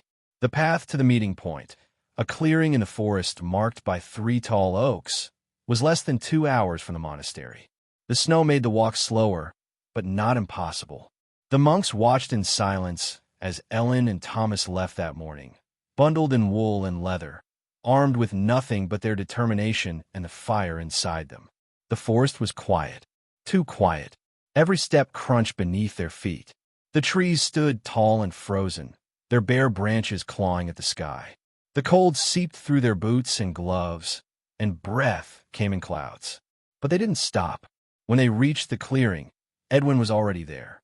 He wore a thick cloak lined with fur, and his horse stood nearby, steaming with breath. A small campfire burned low beside a stone stump. 2 guards stood behind him, neither of them the ones who had chased Ellen through towns and woods. These were new, younger, sharper. Edwin turned slowly as she approached, his gaze settling on her like a weight. "Ellen," he said simply. "At last." Thomas stood beside her, his eyes locked on the guards. "You asked for a conversation," Ellen said, voice firm. "Speak." Edwin smiled slightly, but it didn't reach his eyes. "You've made a mess of things," he said. "A blacksmith's daughter embarrassing a lord. Do you know what that does to a man's reputation?" "I didn't ask to be chosen," she said coldly. "You decided that. I decided not to be owned." Edwin's face twitched, just for a second. Then he gestured toward the fire. "I'll be honest, Ellen. I don't care about your little rebellion. What I care about is order. What I care about is the message you've sent by running." She didn't respond. He stepped closer. "Come back. I'll see to it your family is safe. The boy can go. I'll even let you keep your title." "I have no title," she said. "I gave it up the moment you tried to buy me." Edwin's jaw clenched. "You think the world will let you live free? You think you'll grow old stitching cloaks in a monastery while the rest of us forget?" Thomas took a step forward. "She doesn't need your permission." Edwin looked at him slowly. "And you, what are you? A cooper's son? You think you can keep her safe forever?" Ellen stepped between them. "You're not here to talk. You're here to win." Edwin's smile returned, this time thinner. "I already have." At that moment, the guard stepped forward. One of them drew a short blade. Not raised, just visible. But before Ellen could react, a distant bell rang. Not from the clearing. From the hill behind them. A second later, more footsteps broke through the trees. Brother Aldwin appeared first, robes flying behind him, followed by Brother Evo and the 2 other monks. And behind them, a dozen villagers from Dunsmuir. The baker, the seamstress, even Willen, Thomas's uncle, holding a staff. Edwin's guards froze. "You are not on your land," Aldwin said, stepping into the firelight. "You have no authority here. This is an agreement between a lord and his subject," Edwin growled. "She is not your subject," Aldwin said firmly. "She is under our protection." For a moment, the clearing held its breath. Then Edwin turned to Ellen, his voice colder than the snow. "This isn't over." And with that, he turned and mounted his horse. The guards followed. The silence that remained was thicker than the wind. But Ellen felt something new blooming inside her. Not relief, not triumph, but stillness. For the first time since she'd fled, she wasn't running. She had stood her ground, and the world hadn't ended. Not yet. The fire crackled softly in the clearing after Edwin and his men disappeared into the trees, the only sound that dared to rise above the hush of falling snow. Ellen stood frozen for a moment, her breath unsteady, chest heaving, not from fear, but from the release of it. The tension that had lived in her bones for weeks, gnawing quietly, had started to loosen. The storm hadn't come crashing down after all. Brother Aldwin placed a hand on her shoulder, gentle but firm. "You faced him. I thought I would feel proud," she murmured, voice barely louder than the wind. But I just feel tired. Pride can wait, he replied. Tiredness is honest. Thomas stepped beside her, eyes still scanning the shadows where Edwin's men had disappeared. Do you think that was it? He's done. No, Aldwin answered. Men like him rarely stop because they're challenged. They stop when they lose what they value most, fear. And you've just shown him you're not afraid. The small group slowly began to gather themselves. Willen, red-faced and winded from the trek, gave Thomas a nod of quiet approval and wrapped Ellen in a thick scarf without a word. The villagers from Dunsmuir murmured among themselves, casting looks at Ellen with a strange mix of admiration and worry. She was no longer just a runaway. She was a symbol of defiance, of courage, maybe even of foolishness. And symbols have a way of spreading faster than truth. As the group turned to return to the monastery, Ellen looked back one last time. The clearing was quiet again, only the smoldering fire and a set of hoof prints left behind in the snow. She didn't know what Edwin would do next, but something inside her had changed. The fear hadn't disappeared, but it no longer ruled her. The walk back felt different. The trees didn't seem so suffocating. The snow wasn't as cold. And when they reached the old stone arch of the monastery gates, the walls didn't feel like barriers. They felt like shelter. Safety, a place of her choosing. Inside, the monks helped prepare hot broth and dry blankets for the visitors. The kitchen was lively with quiet laughter and relief. Even the walls seemed to exhale, as if they too had been holding their breath. Ellen sat beside the fire in the great hall, watching the flames twist and dance, letting their warmth seep deep into her tired limbs. Thomas handed her a bowl of steaming soup and sat down beside her. You were brave. She gave a faint smile. I was terrified. That's how I know it was brave. They ate quietly, shoulder to shoulder, saying little but sharing everything. It wasn't the dramatic ending to their journey they might have imagined, but it was real. And for now, it was enough. Over the next few days, life began to settle again at the monastery. The villagers returned to Dunsmuir with stories to tell, each one more colorful than the last. Some spoke of how Ellen faced the Lord alone in a blizzard. Others whispered that the monks had hidden swords beneath their robes, ready for battle. The truth was quieter, but it didn't matter. The story had already grown roots, and the story gave others courage. By the week's end, 2 more travelers arrived at the monastery's gate. A young woman with a bruised cheek and a boy barely old enough to speak. No one asked questions. The gate was opened. The hearth was made warm, and Ellen helped them settle in, offering them bread and blankets with a kind smile. She recognized the look in the woman's eyes, lost, cautious, exhausted, but also the glimmer buried beneath it, the hope that maybe this time they'd found a place to rest. Winter deepened, covering the hills in white and muting the world in soft silence. Ellen and Thomas stayed. They helped repair broken beams and carry water through snowdrifts.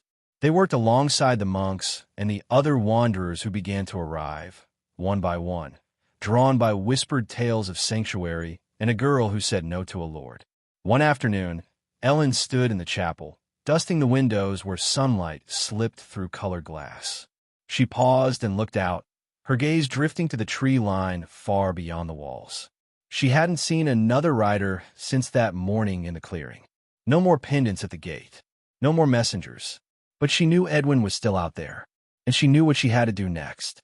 That evening, over a meal of stewed roots and coarse bread, she turned to Brother Aldwin. I want to learn, she said. He raised an eyebrow. Learn. To read better. To write. To keep records. You said stories matter. They do, he said, setting down his spoon. I don't want mine to be whispered and twisted by others, she continued. I want to tell it myself. He smiled, slow and warm. Then we begin tomorrow. And they did. Each morning, after chores and before the afternoon work, Ellen sat with Aldwin in the scriptorium, practicing her letters. At first, the ink smudged and her hand cramped, but she kept at it. By candlelight, she copied sentences onto scraps of parchment. She learned the weight of words, the way silence could be as powerful as a shouted name. Thomas, curious, joined her sometimes, reading over her shoulder or correcting her clumsy Latin. They laughed more now. It wasn't the laughter of people who had forgotten what fear felt like. It was the laughter of those who had survived it together. By the end of winter, the snow began to melt, and the first letter she ever wrote fully by herself, with shaking hands and stubborn pride, began like this. Asterisk, to the girl I once was, the one who thought she had no voice. You were wrong. You just hadn't spoken yet. Asterisk.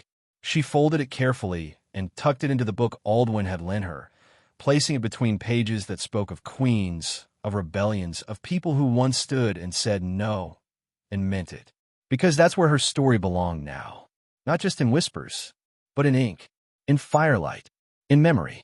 And though Edwin's name might still carry power in halls of stone and gold, Ellen's name, carried softly in stories around kitchen fires and quiet roads, was becoming something else entirely. Not legend, but truth. Spring arrived slowly in the Highlands, like a secret slipping quietly through thawing streams and blooming violets between the stones. The monastery, once silent beneath heavy snow, began to hum with life again. Birds returned to the trees. The garden thawed, and Brother Evo tilled the cold earth with bare hands and aching knees. New travelers arrived each week, women with small children, men with weary eyes, young boys carrying nothing but a sack and silence. They came with quiet hopes and left behind trails of fear that slowly faded behind monastery walls. Ellen found herself part of everything now. Her mornings were spent in the garden or scriptorium, afternoons helping patch broken sandals or prepare meals. She still wrote at night, letters, stories, and quiet thoughts scribbled across old parchment. Some were folded and tucked into books for others to find. Others she burned when the words hurt too much. She didn't always feel brave. Some nights, the wind outside still sounded like hooves. But fear no longer stopped her. She had learned to live beside it. And yet, something had changed. It started subtly. A question from a traveler, one Ellen didn't recognize, asking if she'd really stood in front of a lord and refused him. Then a whisper during market day in the nearby village, someone asking for the girl who defied a noble. The monastery was no longer a secret. It had become a symbol, passed from mouth to mouth like a prayer. Ellen's name wasn't just a story now. It was a reason. And while that gave people courage, it also drew the kind of attention they had once run from. One morning, Brother Aldwin returned from the village with a strange look in his eyes. He gathered Ellen, Thomas, and the monks near the chapel and closed the doors behind him. "They're coming," he said simply. Ellen felt her stomach sink. "Who?" "Not Edwin," Aldwin said. "Someone else. A new steward, sent by the High Court. Official, dressed in red. Not a threat, at least not in armor. But with papers." Thomas leaned forward. "What do they want?" "To speak with her," Aldwin replied, glancing at Ellen. "To ask questions. About what happened. About why she ran. About what she told others." Ellen's hands trembled slightly. "So now the Crown's interested?" "They're not here for truth," Aldwin said. "They're here because people are talking. Too loudly." Outside, the wind had shifted again. It carried the scent of damp earth, but also something else. Expectation. Change. And maybe danger. The steward arrived that afternoon, just as the sun reached its peak. He wore crimson and black, and his face was clean-shaven and unreadable. His guards, silent, heavy-set men with dark cloaks, stood just beyond the gate. He didn't raise his voice or threaten. He merely asked for Ellen. They met in the old scriptorium, with Brother Aldwin seated nearby and Thomas standing just out of reach. The steward unrolled a scroll and began reading names, dates, lines of law. His voice was smooth, almost kind, but his eyes missed nothing. "You're not accused," he said calmly, "but your name has appeared in many letters. From lords, from villagers, from townsfolk. Some say you inspired a woman to leave a cruel husband. Others say you refused marriage to a nobleman, and then encouraged others to do the same." "I didn't encourage anything," Ellen said. "I only left." The steward tilted his head.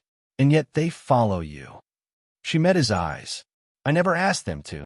"That doesn't matter," he said softly. "Because stories, once they're told, take on lives of their own." He closed the scroll, and placed it beside him. "Let me be clear," he said. "We are not here to punish. But the Crown cannot ignore unrest. There are rumors spreading across 3 counties. Of defiance. Of women seeking sanctuary. Of lords losing control." Brother Aldwin shifted in his chair. "Control is not the same as justice." The steward's expression didn't change. "What happens here, what happens to her, will set a precedent." The room fell silent. Ellen's voice was barely above a whisper. "What do you want me to say?" "Nothing," the steward replied. "Not yet. But the court may summon you. Or they may summon him." He paused. "Lord Edwin is not pleased." The steward left that evening quietly. No threats. No orders. Just the heavy sense that something was beginning. A line had been drawn, and Ellen now stood in its center, whether she wanted to or not. Days passed with a strange, quiet tension. The monastery walls no longer felt like shelter. They felt like edges. Boundaries waiting to be tested. More visitors arrived, some curious, some cautious. One of them claimed to be a writer, asking for Ellen's side of the story. Another left a note by the chapel that simply read, "*Thank you. But not all visitors were kind. One evening, Thomas found a dagger buried in the monastery doorframe. It was old, rusted, but unmistakably placed. Not thrown, not used, just left, like a reminder. The next night, a fire broke out near the stable. No one was hurt, but the timing was too perfect, too deliberate.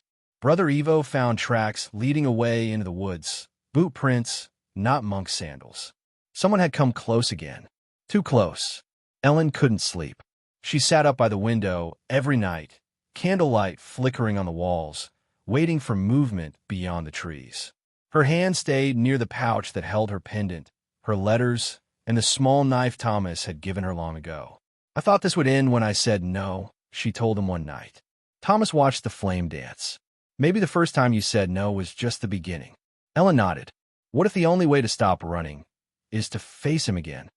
Thomas looked at her then, not with fear, but with a kind of awe.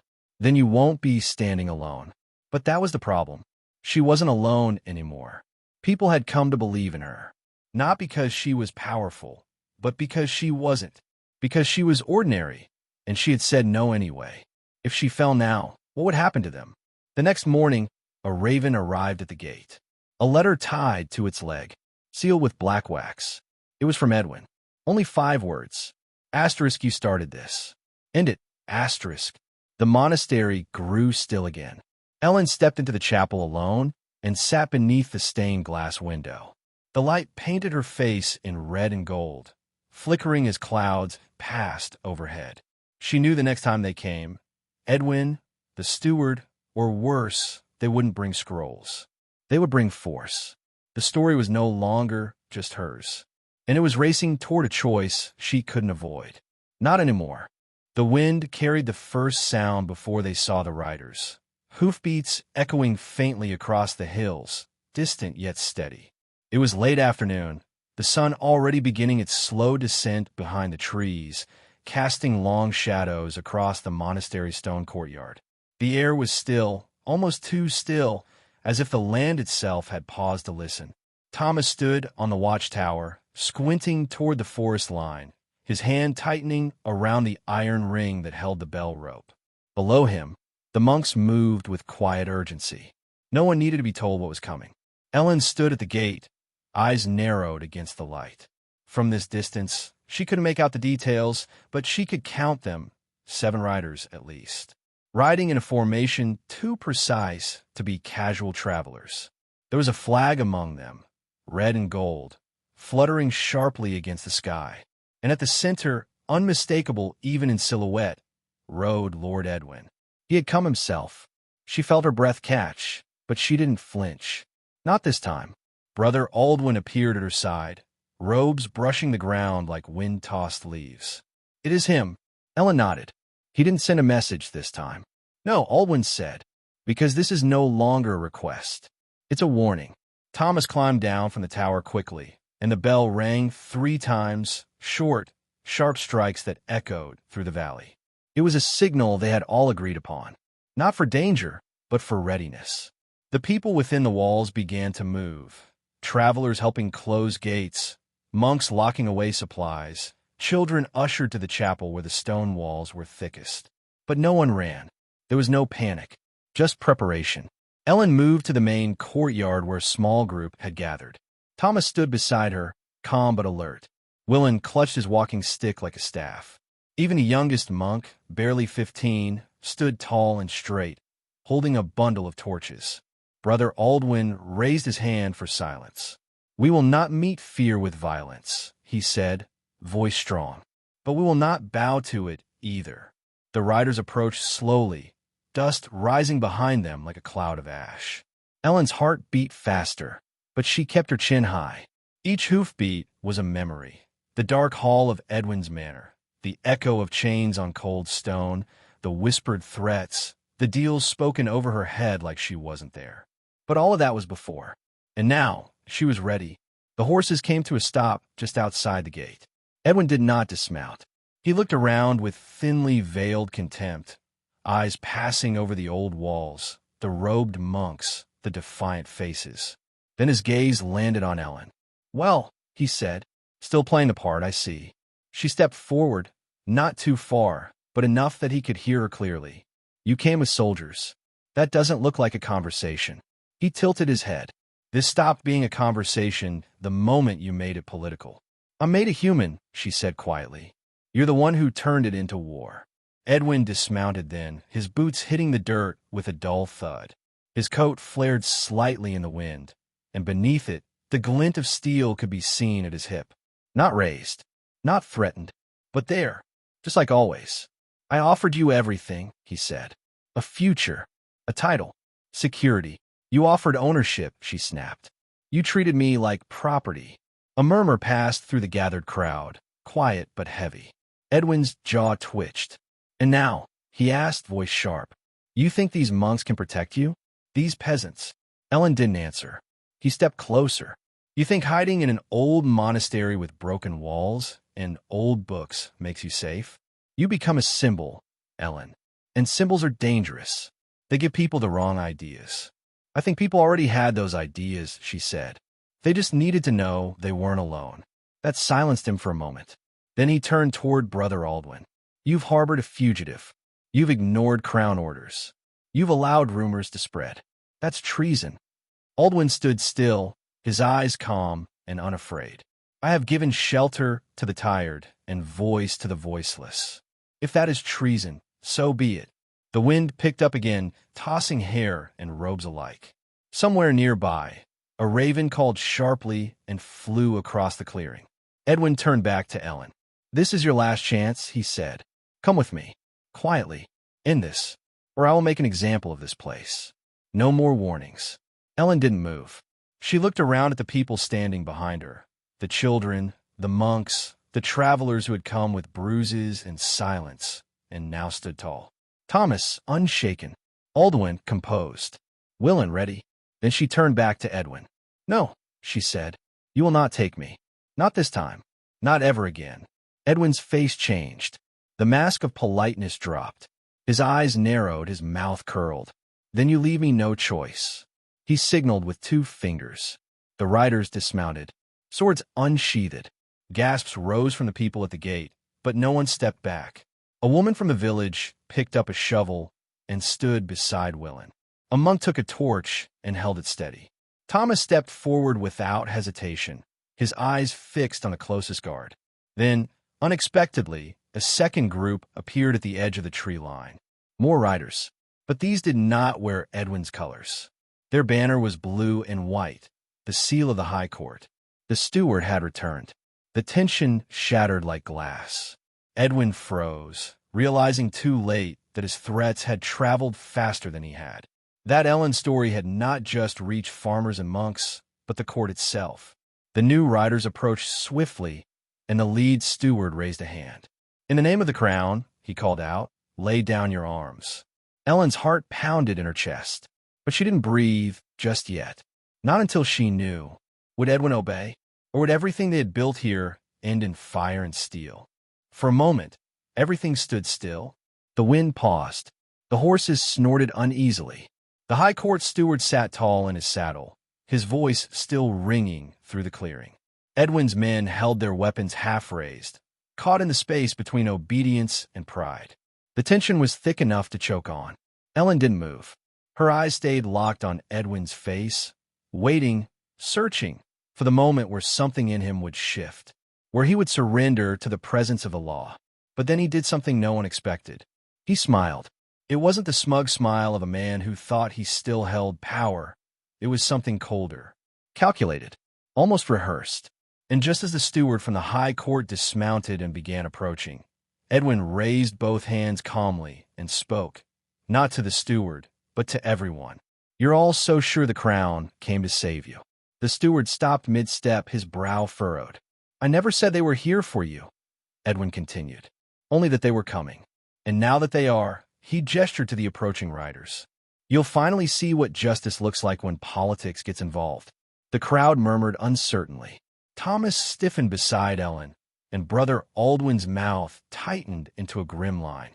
Something was wrong, deeply wrong, and it was unfolding too fast to stop. The steward reached the center of the clearing, parchment in hand, and addressed the gathered people. "By order of the Royal Circuit, Lord Edwin has filed a formal grievance against this monastery, citing unlawful harboring of fugitives, sedition, and incitement of civil unrest." A sharp gasp echoed from behind Ellen. The steward kept reading, his voice unwavering. "The High Court has not yet passed judgment, but until then, this site is to be placed under royal supervision. Effective immediately, all leadership is to be suspended in—" Ellen stepped forward. "What are you saying?" The steward's eyes met hers. "You are not under arrest. Yet, but all operations here will be observed. All activities monitored.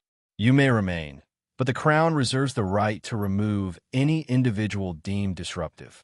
Edwin folded his arms behind his back. "You see, I didn't come to take you. I came to let them do it for me." He had baited the system, turned the very laws Ellen had hoped would protect her into a weapon. The High Court hadn't come to shield the monastery. They had come to investigate it. And Edwin, with all his influence and connections, had wrapped the entire truth in a tangle of official procedures and vague accusations. Brother Aldwin looked stunned. "This place is sacred, neutral. No one has ever—" "Neutrality is a privilege," Edwin said, "not a right." The steward didn't react to Edwin's tone. He simply turned to his men and gave a short nod. The royal guards stepped forward, not drawing blades, but taking positions along the outer walls. Not enemies, not allies, just a new kind of control. Quiet, legal, dangerous. Ellen's hands were clenched at her sides. Her voice cracked slightly as she spoke. "You can't let him twist this." "I'm not here to protect lords or rebels," the steward replied. "I'm here to protect the law. If your story is true, it will survive scrutiny. And if it's not?" Thomas asked. The steward didn't answer. Ellen turned back toward the crowd. The people who had come here for peace, who had risked their safety to escape cruelty, to find shelter, all now under watch. Their choices, their movements, their very reasons for being here would be questioned. Not by swords, but by documents and hearings and reports that wouldn't understand their pain. And Edwin knew it. He had realized that brute force wouldn't win. So he'd changed tactics. Now, instead of marching in with weapons, he had brought the slow, quiet erosion of everything they had built. That night, the monastery felt different. Guards in strange uniforms patrolled the grounds, asking questions softly but constantly. A young woman who had arrived just 3 days earlier with her baby wept silently in the chapel, unsure if she would be turned away come morning. The monks tried to keep the rhythm of the day steady, but something in the air had broken. Trust, perhaps, or hope. Ellen sat in her small room, the pendant on her palm, the parchment of her latest letter untouched beside her. Thomas sat across from her, arms crossed, brow furrowed. "He's going to win," she whispered. "No," Thomas said.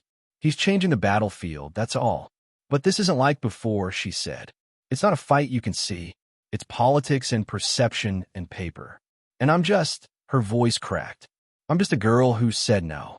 Thomas reached out, placing his hand over hers. "You're more than that now. You gave people something to believe in. But what if he tears it all down? She asked. Not with fire, with ink. There was no answer. Not that night. But as the guards roamed and Edwin sat by his fire outside the gates, watching the flicker of torchlight on stone, Ellen began to understand something else. He wasn't here for her anymore. He was here to destroy the idea of her, to unmake the story. And that was a fight she wasn't prepared for. Not yet, but she would be. Because while Edwin had used the law to threaten her, he had also brought it into the light. And Ellen, once silenced and ignored, now had something she'd never had before, an audience. People watching, listening, waiting. And if she could find the strength to speak the truth again, not just from fear but from wisdom, the battle might not be over. It might only just be beginning. Ellen didn't sleep that night. She lay in her narrow cot, staring up at the wooden beams above her, listening to the muffled footsteps of guards patrolling just outside. The familiar quiet of the monastery, once a comfort, now felt invaded. Even the flickering candlelight that usually lulled her to rest seemed to cast more shadows than warmth. Thomas had stayed by her side as long as he could, but eventually he too had to rest. They all did, except her. Her thoughts raced. Edwin's move had been cunning, more so than she expected. He hadn't come to drag her away in chains. He had come to tarnish the sanctuary with suspicion, to strip it of dignity and surround it with silence. He didn't need to prove she was guilty. He only needed the world to doubt she was innocent. By morning, the transformation was complete. The monks now walked with eyes lowered, speaking only when spoken to. The travelers stayed inside, unsure who they could trust. Even Brother Aldwin, so composed, seemed hollowed out by the pressure of diplomacy and restraint. Ellen knew she couldn't let this stand. But what could she do? She had no title, no land, no influence, just her story, and maybe that was enough. She slipped out of her room just before sunrise and made her way to the scriptorium, where stacks of old parchment and half-finished letters sat quietly waiting. She took a deep breath and lit a fresh candle, its soft glow flickering across the ink-stained desk. Then she began to write. Not just a letter, a declaration. She wrote not as a victim, nor as a runaway, but as a witness. To injustice, to cruelty, to the quiet strength of those who had nothing but each other. She wrote of the women who came bruised but unbroken, of the boys too young to carry their own fear, of the monks who gave bread without asking who you were or what you'd done. She described Edwin's threats, his manipulations, and the quiet war he now waged with law and influence instead of blades. She signed her name plainly, just Ellen. Then she wrote 3 more copies. By midday, Thomas had arranged for the letters to be carried, one to a merchant passing south, one with a monk traveling to the nearest village, and one hidden inside a shipment of winter wool. They would go where stories moved quickest, in the hands that talked. Ellen knew they might be ignored, or worse, intercepted. But she also knew how truth moved. It whispered first, then it echoed, then it roared. What she didn't know, what no one could have known, was that Edwin wasn't finished either. Late that evening, as the sky dimmed and supper was being served in quiet clusters, a second letter arrived at the gate. This one bore a royal seal. Brother Aldwin read it slowly in front of the assembled monks and guests. It was a summons. Ellen was to appear before the royal court in 10 days' time. Not under arrest, not formally accused, but to clarify her involvement in the increasing social unrest tied to her reputation. The court wanted to hear her, to see her, to weigh her. It sounded polite, reasonable, even fair, but everyone knew what it really was. A test, a public one, a stage where she would stand alone, facing judges and lords with nothing but her voice, while Edwin, whose reach extended into every corner of the noble class, would whisper into every ear that mattered. Thomas found her sitting outside after the reading, her knees drawn up, arms wrapped around them. The stars had started to peek out above the trees. Their light felt sharp and far away. "You don't have to go," he said. "Yes, I do," she replied. "If I stay, he wins quietly. If I go, maybe I lose out loud. But they'll hear me." He sat beside her, silent for a long time. It's dangerous, he said finally. I know. You're brave. She shook her head. No, I'm angry. And maybe that was the truth. Bravery came and went. But anger, righteous, burning anger at what had been taken from her, and from others like her, that stayed. The following days blurred in preparation. The monks taught her how to speak plainly but with purpose. Aldwin gave her scrolls to study, past decrees, the structure of court hearings, the names of those who would sit in judgment. Thomas helped her pack, and Willen, despite his bad knee, carved her a small wooden charm to carry in her pocket. When the day came to leave, a crowd gathered quietly at the monastery gates. Not large, but steady. They didn't say much, but the looks on their faces, hopeful, worried, proud, spoke more than words could. Brother Aldwin handed her a small bound book. What is it? She asked. Your words, he said, copied, in case they try to twist them. She nodded and tucked it into her satchel. The ride to the city was long, and as the road changed from forest trails to cobbled streets, Ellen felt the weight pressing down again. The buildings grew taller, the people less familiar. She recognized the shift in posture around her. How people glanced sideways but didn't smile. How cloaks were drawn tighter and voices quieter. This was a world ruled by etiquette, not truth. Image over substance. When they arrived at the outer gate of the court, she dismounted and looked up at the massive stone structure rising above her. Its banners flapped in the wind. Gold, red, and royal blue. The guards checked her papers. Her name was already on their list. She was expected. Inside, marble floors reflected torchlight and voices echoed down long halls. She was escorted to a waiting chamber with a tall ceiling and a view of the city below. Thomas wasn't allowed in. Neither was Brother Aldwin. She would stand alone. The steward from before appeared, his expression unreadable. They'll call for you soon. Ellen took a slow breath and nodded. Then he added something quieter. They're not all against you. Some of them want to hear what you really have to say. That gave her no comfort. But maybe, just maybe it gave her a chance. When the doors opened, the chamber was vast, stone columns, velvet banners, and a long row of silent watchers. The lords, the clerks, the justices, and seated to the side, dressed in fine black and red, was Edwin. Smiling, Ellen stepped forward. The floor beneath her felt too smooth. Her heartbeat too loud. Her voice still caught in her throat. Then she remembered the monastery, the chapel, the battered women who had come there with nothing, the boys who had cried in their sleep, the stories that had led her here. And she lifted her chin. My name is Ellen, she began, and the hall went still. The silence after Ellen's voice rang out was the kind that made breath feel heavy. The chamber stretched wide around her, a hollow vault of velvet and polished stone, watching her as if it had its own eyes.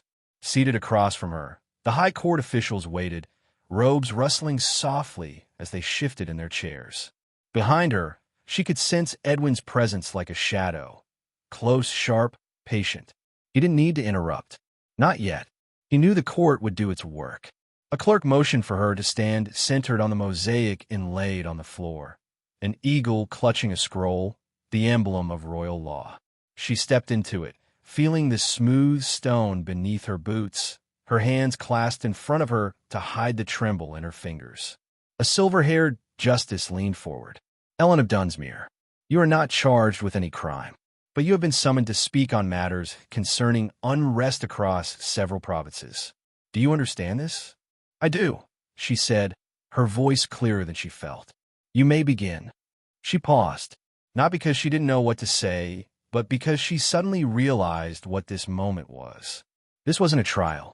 It was a test of her existence, of her worth, of whether her pain was inconvenient or real. So she chose her words carefully. I was born in a village where people didn't speak unless spoken to, she began, where lords made choices, and we lived with them. My father paid rent and crops. My mother worked hands that never stopped aching. No one asked questions, not even when the answers were too cruel to carry. She looked up. No faces had changed. Not yet. I was promised to Lord Edwin at 15. Promised, not asked. Not courted. Not treated as a person with a voice. Just given. As property.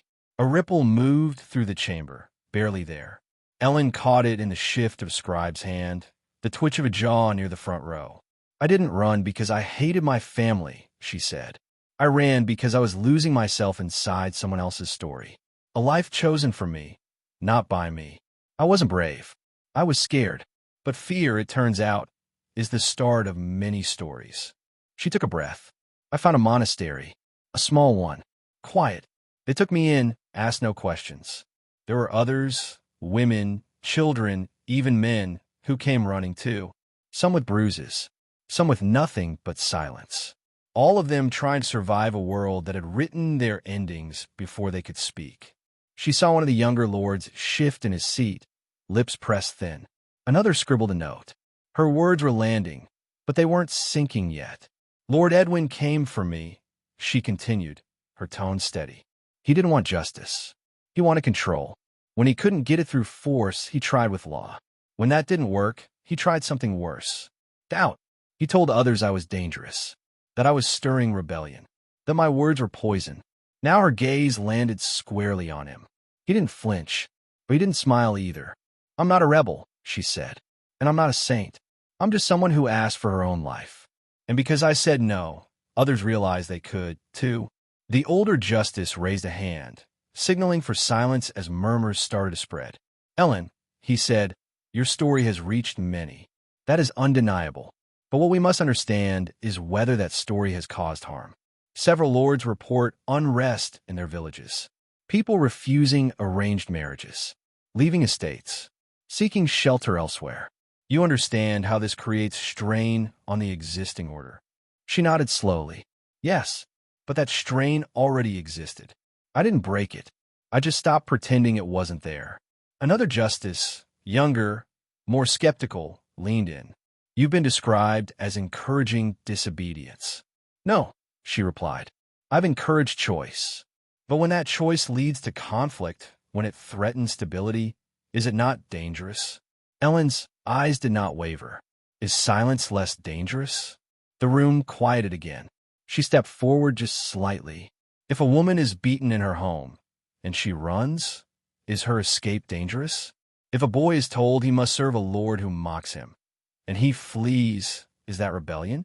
Or is it survival? You speak emotionally, the justice said. I speak honestly, she countered. Another voice rose from the side bench. It was Edwin. If I may, your graces, he said, his tone velvet smooth. Miss Ellen is gifted with words. But let us not forget what words can do. They spread. They infect. They inspire chaos. I lost 3 servants last winter to her whispers.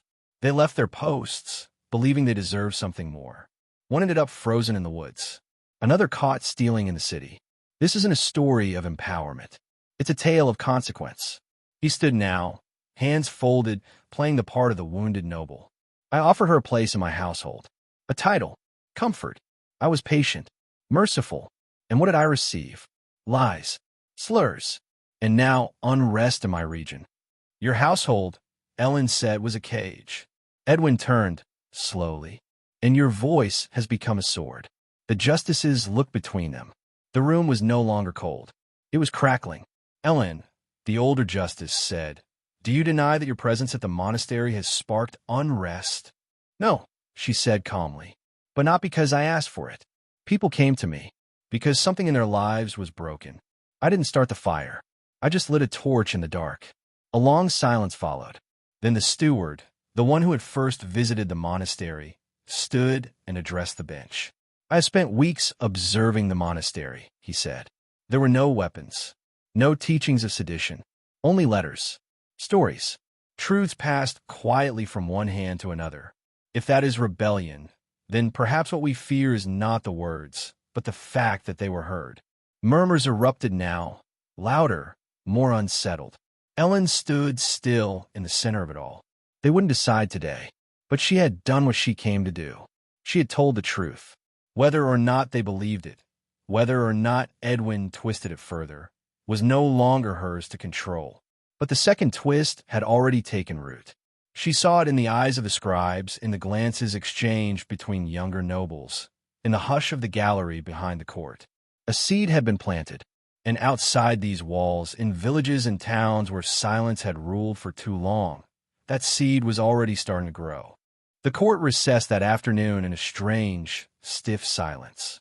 No judgment had been spoken yet, no verdict declared, but it didn't feel like the end. It felt like something was waiting, like something had shifted but not settled. Ellen stepped out of the grand hall, her legs weak, her breath shallow. She hadn't eaten since dawn, but she couldn't feel the hunger, only the heaviness. She had spoken every word with honesty, but doubt still hovered in the air, like smoke that refused to clear. Thomas met her in the corridor. One look told her what she needed to know. He had been listening. From the back, from the shadows. He placed a hand gently on her back and guided her outside where the light was kinder and the wind less judgmental. "You did everything right," he said. "But what if it wasn't enough?" she whispered. He didn't answer. He didn't need to. That night, they stayed in a small room above and near the edge of the city. Thomas kept watch near the door while Ellen sat by the narrow window, her fingers playing with the edge of the court summons. She couldn't sleep, not because she feared Edwin would strike again, but because she feared the system would let him win. Legally, quietly, permanently. The next morning, the summons came for her again, early, urgent. Court would resume within the hour. That wasn't expected. The decision should have taken days, even weeks. But someone had moved the timeline forward. When she arrived, the chamber was even more crowded than before. Nobles, merchants, scholars, even a few commoners in the gallery. Word had spread. A girl had stood up to a lord and made the court listen. People had come not just to witness a verdict, but to see whether truth could survive power. The older justice stood. After review of the testimonies, the steward's investigation, and the records submitted, he began, "The Crown finds no sufficient evidence to charge Ellen of Dunsmuir with inciting rebellion or sedition." A rush of air seemed to pass through the room. Relief, disbelief, even quiet applause from the gallery. Ellen's hands gripped the edges of her shawl. Her knees nearly buckled, but the justice wasn't finished. "However," he continued, "the court acknowledges that the influence of her actions, while not criminal, has contributed to rising instability among the lower ranks. Therefore, Lord Edwin's grievance regarding disruption of his estate shall be addressed in a private hearing." A wave of unease followed. Ellen frowned. That wasn't part of the trial. A private hearing? Before she could ask, Edwin stood. "I withdraw my grievance," he said, his voice calm. All eyes turned to him. He stepped forward, slowly, hands behind his back. "Let the girl have her story. Let her keep her little monastery." He smiled, not kind but sharp. "I no longer need the court." The justices exchanged wary glances. One leaned forward. "Then why have you come?" Edwin's eyes met Ellen's. "To announce something far more useful." He reached into his coat and produced a rolled parchment sealed in blue wax. "As of this morning, by arrangement of marriage and transfer of land, I have secured rights to the land on which the monastery sits. Purchased legally, witnessed properly, and endorsed by 2 lords." Gasps filled the hall. Ellen's breath caught in her throat. It wasn't over. He had bought the land. He owned the ground beneath the monastery. It wasn't about dragging her away anymore. It was about removing the roof from above her head. Evicting everyone. Legally. Cleanly. No blood. No swords. Just signatures. Edwin looked pleased. "I will not raise a sword. I will raise the rent." The older justice was visibly shaken. "We were unaware of this transaction." "The ink is fresh," Edwin said. Thomas leapt to his feet. "You can't let this stand. It's his land now." Another justice murmured. "He has the right." Ellen stood frozen. Everything she had fought for, all the sanctuary, the hope, the fragile sense of safety, it was about to disappear, not from war, but from ink and law. The audience watched, silent. Some looked furious, some helpless. Then, quietly, a new voice rose from the back of the hall. "I contest the deed." The room turned. A woman stepped forward, cloaked in gray, hood drawn. Her face wasn't familiar to many, but Ellen's heart leapt. Lady Mara, a noblewoman once cast out for defying her father's arranged marriage. A name Ellen had read in one of the monastery letters. A woman who had vanished years ago and was rumored to be living quietly, in exile. She stepped forward now boldly. "I am the rightful heir to the borderlands north of Brenton," she said, unrolling her own scroll. "The land the monastery sits on was part of that dowry. My claim was buried, but not revoked." She handed the scroll to the steward. "And I have witnesses, and a reason." The court erupted into chaos. Edwin's smug expression faltered. One of the justices called for order, pounding the table with his seal. Lady Mara turned to Ellen. "I read your story. It reached me across rivers and silence. You gave people the strength to come back." She faced the court again. "If you still believe in justice, then I ask the Crown to investigate the legitimacy of the transfer. Until then, no claim should be honored, and no eviction enforced." It wasn't a final blow, but it was enough. The court agreed to suspend Edwin's claim pending review, which meant the monastery stood, at least for now. Outside the hall, as the crowd spilled out into the sunlit street, Ellen leaned against the stone wall, dazed. Thomas wrapped his arm around her shoulders. "You did it," he whispered. "No," she replied. "We did." But as they began their journey back, hearts lighter, steps quicker, Ellen paused once to glance behind her. She saw Edwin in the crowd, not angry, but calculating, and she knew in that moment this wasn't the end of the story. It was only the beginning of something far more powerful. Because while he had tried to own the land, she had already sown something he couldn't control. A truth that moved faster than law. A story that couldn't be bought. And a voice that would never go quiet again. The journey back to the monastery felt different this time. The weight Ellen had carried for so long seemed lighter. Not gone, but shifted. The air was warmer, the hills greener. The trees looked less like walls and more like sentinels. She rode beside Thomas, neither of them speaking much at first. They didn't need to. After all they'd seen and heard, silence felt sacred. Behind them, the city continued on, its courts, its lords, its whispers. But ahead, the monastery waited. Home, a fragile place still, no longer protected by shadows, but now held together by stories, voices, and the will of people who refused to be erased. By the time they reached the gates, dusk had settled gently over the valley. A few monks worked near the stables, and a group of children played by the old garden wall. As soon as they saw Ellen, the quiet turned into something more. A cheer broke out, not loud, not wild, but full of relief. The kind that rises only after too many days of holding your breath. Brother Aldwin stepped forward, eyes filled with pride and something close to tears. "You came back," he said simply. "I had to," she replied. "This isn't just where I'm safe. It's where I belong." Inside, the others gathered quickly. The dining hall was lit with candles, and bowls of warm stew were already being set out. The mood was different now, still cautious, still quiet, but no longer afraid. People laughed again, even if just a little. Children clung to her arms. Letters were handed to her, messages from nearby villages, all written since the news of the hearing had spread.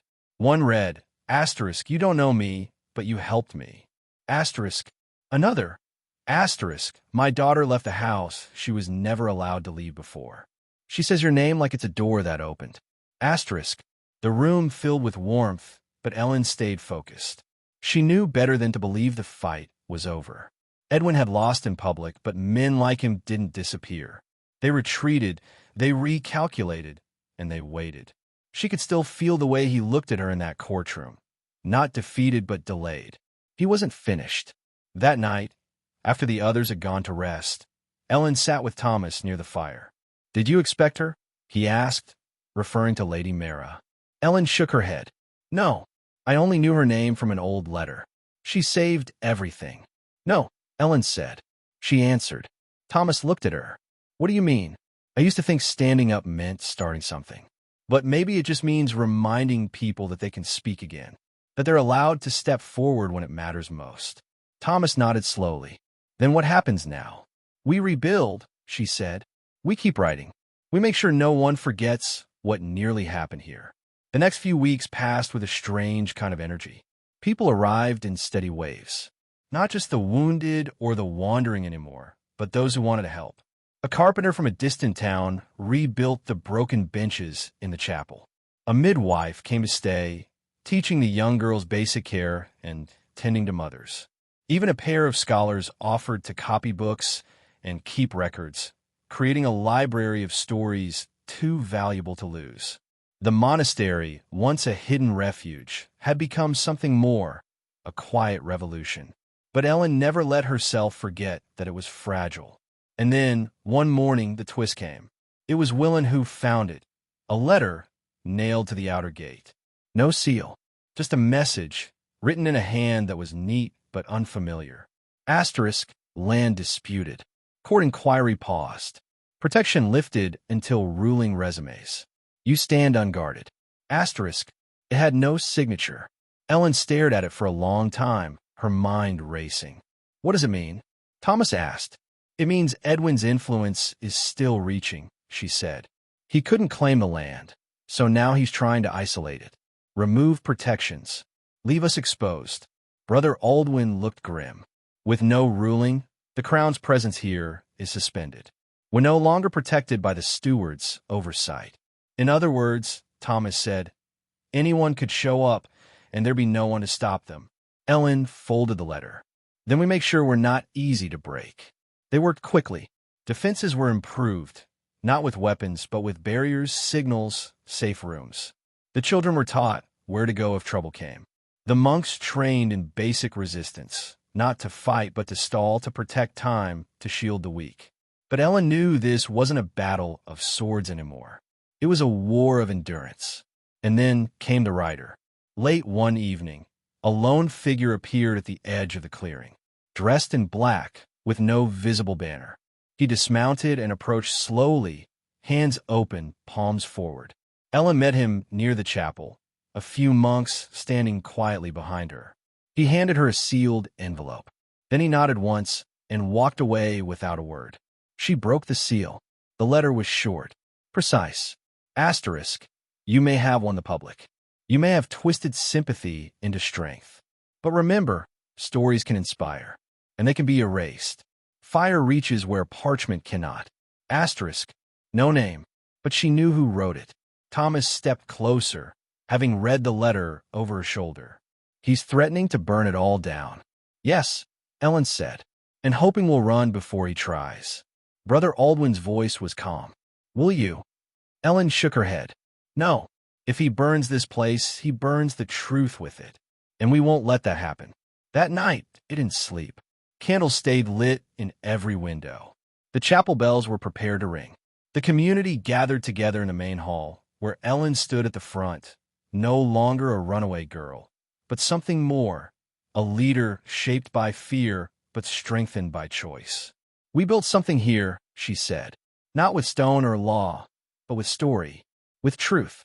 If they come, we show them that what we've created can't be buried. No one argued. No one doubted. Because they all knew by now, stories didn't end when someone tried to silence them. They echoed. They sparked. They endured. And if fire came, it would not erase the truth. It would only spread it. The wind was sharp the next morning. Not stormy, but dry, cold, and warning.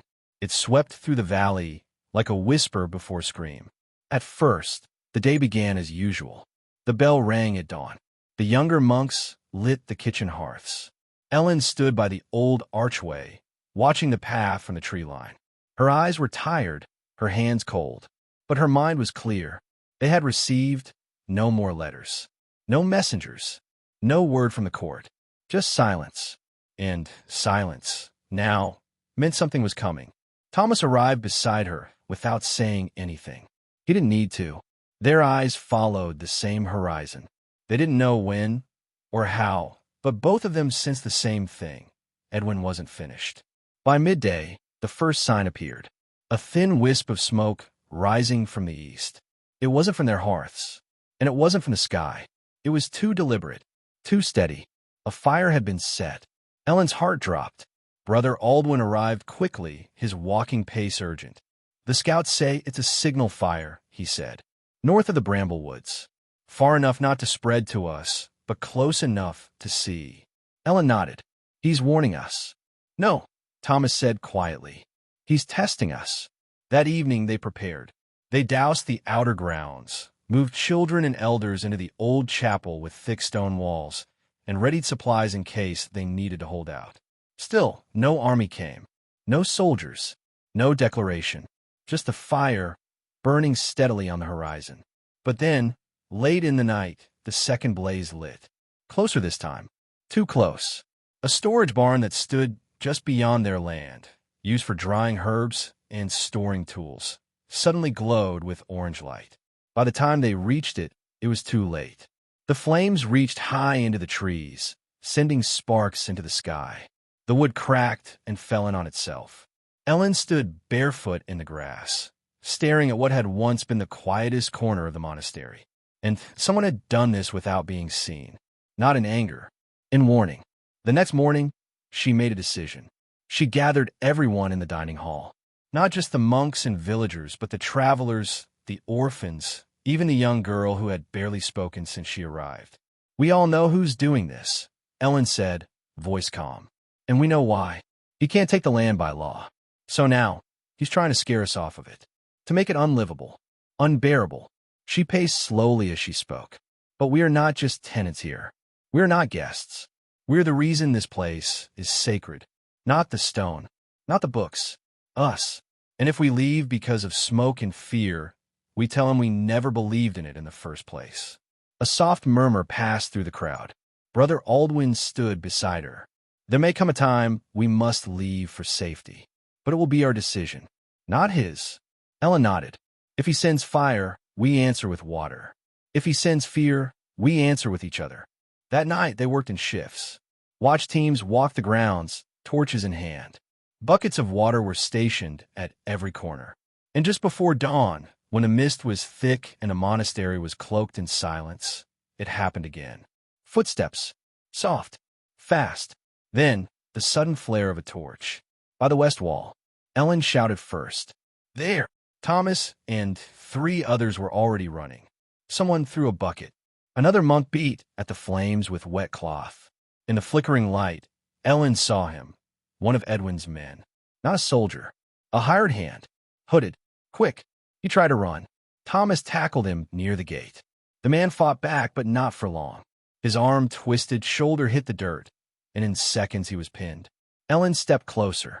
Her heart was pounding so hard she thought it would echo off the walls. "Who sent you?" she asked. The man didn't answer. Thomas twisted his arm slightly. "Not cruel, just enough." "Elwyn," the man growled. "He said you wouldn't last. He said we wouldn't need to fight. Just scare you off. Let the forest take care of the rest." Ellen stared at him. "How many others?" "Just me. For now. But he's paying for silence. People don't talk when they're hungry and cold." She nodded. "And what did he promise you?" The man looked away. "Gold," he muttered. "Land, if you ran." Thomas let him up, but kept a tight grip on his shoulder. They locked him in the old storehouse, gave him food, water, and sat him under guard. He was just a pawn, but his words were clear. Edwin was done with threats. Now, he was sending ghosts. The next day, Ellen called for another meeting. She stood in front of them again, stronger this time. Firmer. "He sent fire. He sent men. But now we send a message back." They didn't write a letter. They wrote a story, a true one, with names, dates, locations. They wrote everything Edwin had done, not just to Ellen, but to others. Every silence he bought, every threat he made, every bribe, and every flame. Witnesses signed it. Those who had once feared speaking now raised their hands. Then they sent it everywhere, to every village, every court, every monastery, to the high court again. They made copies and passed them through caravans, merchants, wandering priests. A map of truth, so that when Edwin tried again, it wouldn't be in the dark. And if he tried to bury them in ash, he'd do it in full daylight. Weeks passed. The fires stopped. No more riders came. Then one day, a rider did arrive, but not from Edwin. He carried a new seal, blue and silver, royal. The High Court had reopened Lady Mara's case, and a new ruling had come. The land belonged not to Edwin, not to the crown, but to the people who had lived and cared for it. The monastery was to be self-governed, protected under crown neutrality, and recognized as a sanctuary by law. Ellen stood in the garden when the news came. She didn't cheer. She didn't cry. She just smiled, because she knew it wasn't the court that had saved them. It was every voice that refused to be quiet, every truth that refused to be erased. And as the wind moved gently through the trees again, she knew this story would not end in fire. It would echo forever. The news spread like dawn breaking after a long night. First, a whisper among the monks. Then, a cheer from the children in the orchard. Then, the sound of chapel bells ringing through the valley. Not for a funeral, not for a warning, but for something few had dared to believe in: justice. Ellen walked the grounds slowly that morning. Everything looked the same stone paths, the same wooden beams creaking gently in the wind, the same birds nesting in the eaves. But everything felt different. For the first time in months, she wasn't looking over her shoulder. For the first time in years, she wasn't carrying fear like a second skin. The land they stood on was no longer a target. It was a promise, recognized, protected, and finally, their own. Thomas found her near the edge of the gardens, where wildflowers had begun to bloom again in the early spring soil. He didn't say anything at first, just walked beside her in silence. But when she looked over, she saw a different kind of weariness in his eyes. Not exhaustion, relief, a kind of calm that had taken far too long to earn. "You did it," he said softly. "We did," Ellen replied, brushing her fingers over a daisy's petals. "All of us." Brother Aldwin joined them soon after, carrying the official decree in his hands.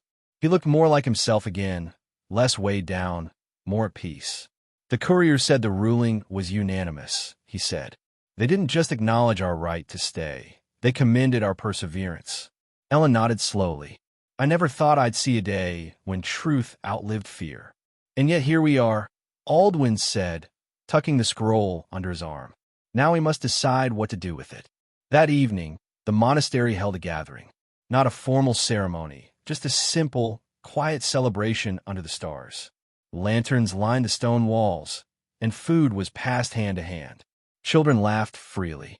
The chapel doors remained open, welcoming all. There was no speech, no song, just presence. People being together, not in fear but in joy.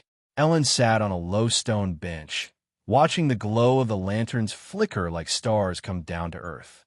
Willen plucked at a lute nearby, playing a soft, clumsy melody. Thomas carved something into a block of wood, occasionally glancing up to smile. No one asked her to lead that night. No one needed her to, because what they had built had grown past any one person. Later, when most had gone to sleep and the fire pits had burned down to embers, Ellen remained outside, wrapped in a wool cloak, her eyes drifting toward the dark hills. The wind carried the soft sounds of owls and rustling leaves. And for the first time in what felt like forever, there was no dread in the air. No riders, no flames. But just as she turned to head back inside, she noticed a figure standing quietly near the outer gate. She paused. The figure stepped forward, slowly, hands visible. No threat, no torch, just a presence. It was the man they had once captured, Edwin's hired hand, the one who had tried to burn the storehouse. Ellen's heart didn't race.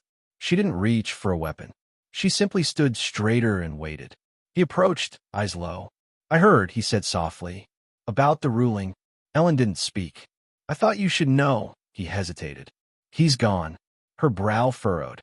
"What do you mean?" "Edwin," the man said. "He's left the region, sold most of his land, transferred what was left to his cousin. Some say he's headed south. Others say he's seeking royal pardon for debts." She blinked. "He ran." "No," the man said, shaking his head. "He lost." Ellen didn't celebrate. She didn't smile. Instead, she studied the man's face, creased with guilt, wearied by choices. He had once tried to destroy them. But now he stood here, empty-handed, with no cause and no master. "Why come back?" she asked. "I wanted to see it," he admitted. "To see if you were still here. If it survived." She nodded slowly. "It did." He looked down at the grass. "And I didn't." "You're still breathing," she said. "That means you have a choice." The man looked at her, uncertain. "You let me stay?" "I'm not the one you need to ask," she replied. "The people are. This place belongs to all of them now." He didn't respond right away. He just stood there, staring at the walls that had once been his target, now lit gently from within.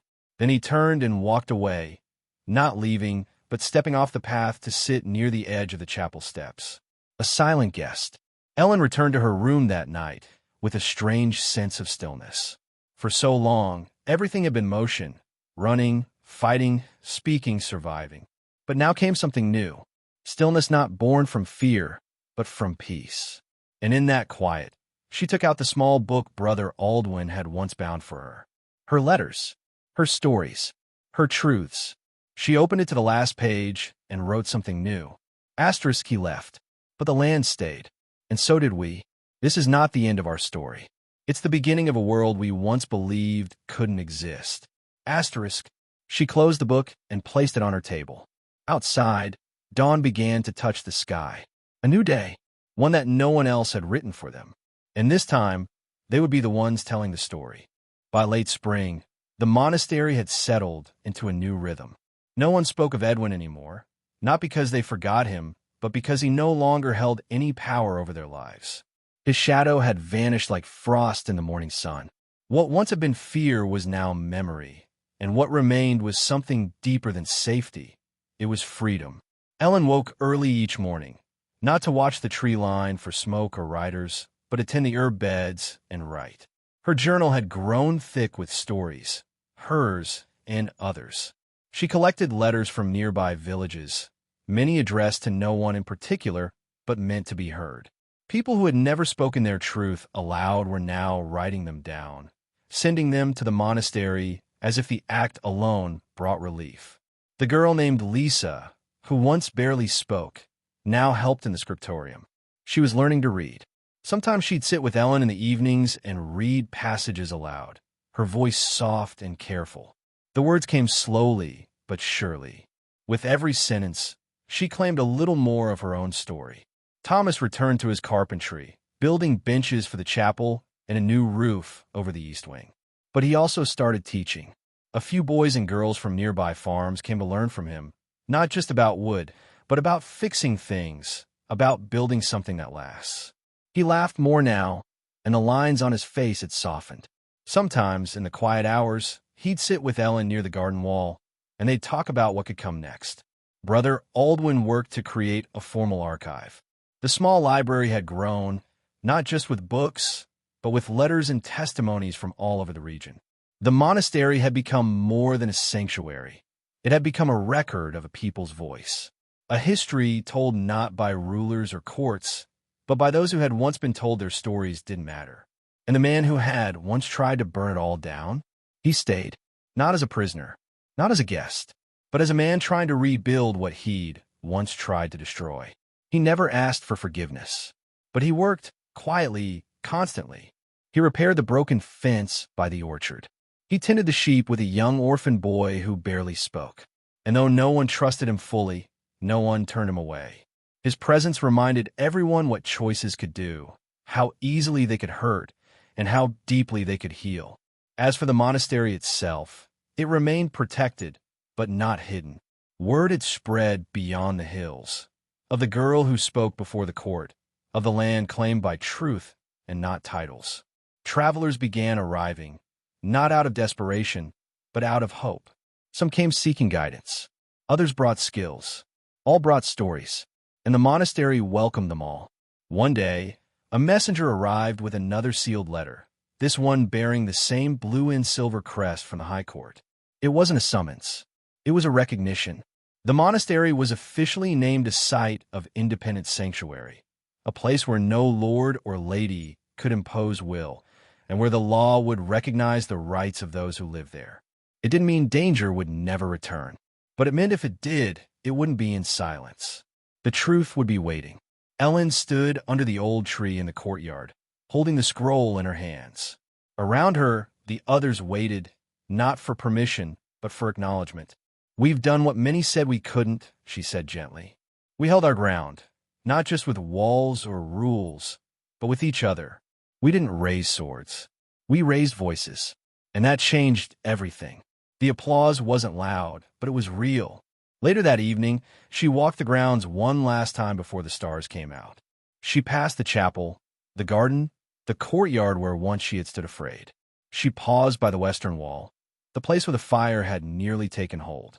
Now, flowers grew along the base, bright and bold. The scar remained on the stone, but no one had removed it. It stood as a quiet reminder. Fear came once, but it didn't win. She looked up at the sky. The stars had returned, clear and endless. Everything was quiet, and in that quiet, she understood what they had built. Not just a place to sleep or hide, but a community, a story that lived in each person, each stone, each letter in the archive. The real lesson of the monastery wasn't about rebellion. It wasn't even about justice. It was about choice, about saying no when you're expected to say yes, about staying when you're told to run, about speaking when silence is demanded. That was the heart of it all. In medieval times, people were told who to marry, where to live, what to believe. But stories like Ellen's proved that even then, even in the harshest moments of history, people fought for something more. They resisted not with weapons, but with the courage to imagine another life. And sometimes, just sometimes, that was enough. As dawn touched the sky with gold and gray, Ellen stepped back inside the chapel, the scroll still in her hand, and knew that this story, her story, was not just for the monastery. It was for anyone who had ever felt powerless, anyone who had ever been told they didn't matter, anyone who had ever whispered a truth in the dark, hoping someone might hear it. Now they would. And that, above all, was the legacy the fire could never burn.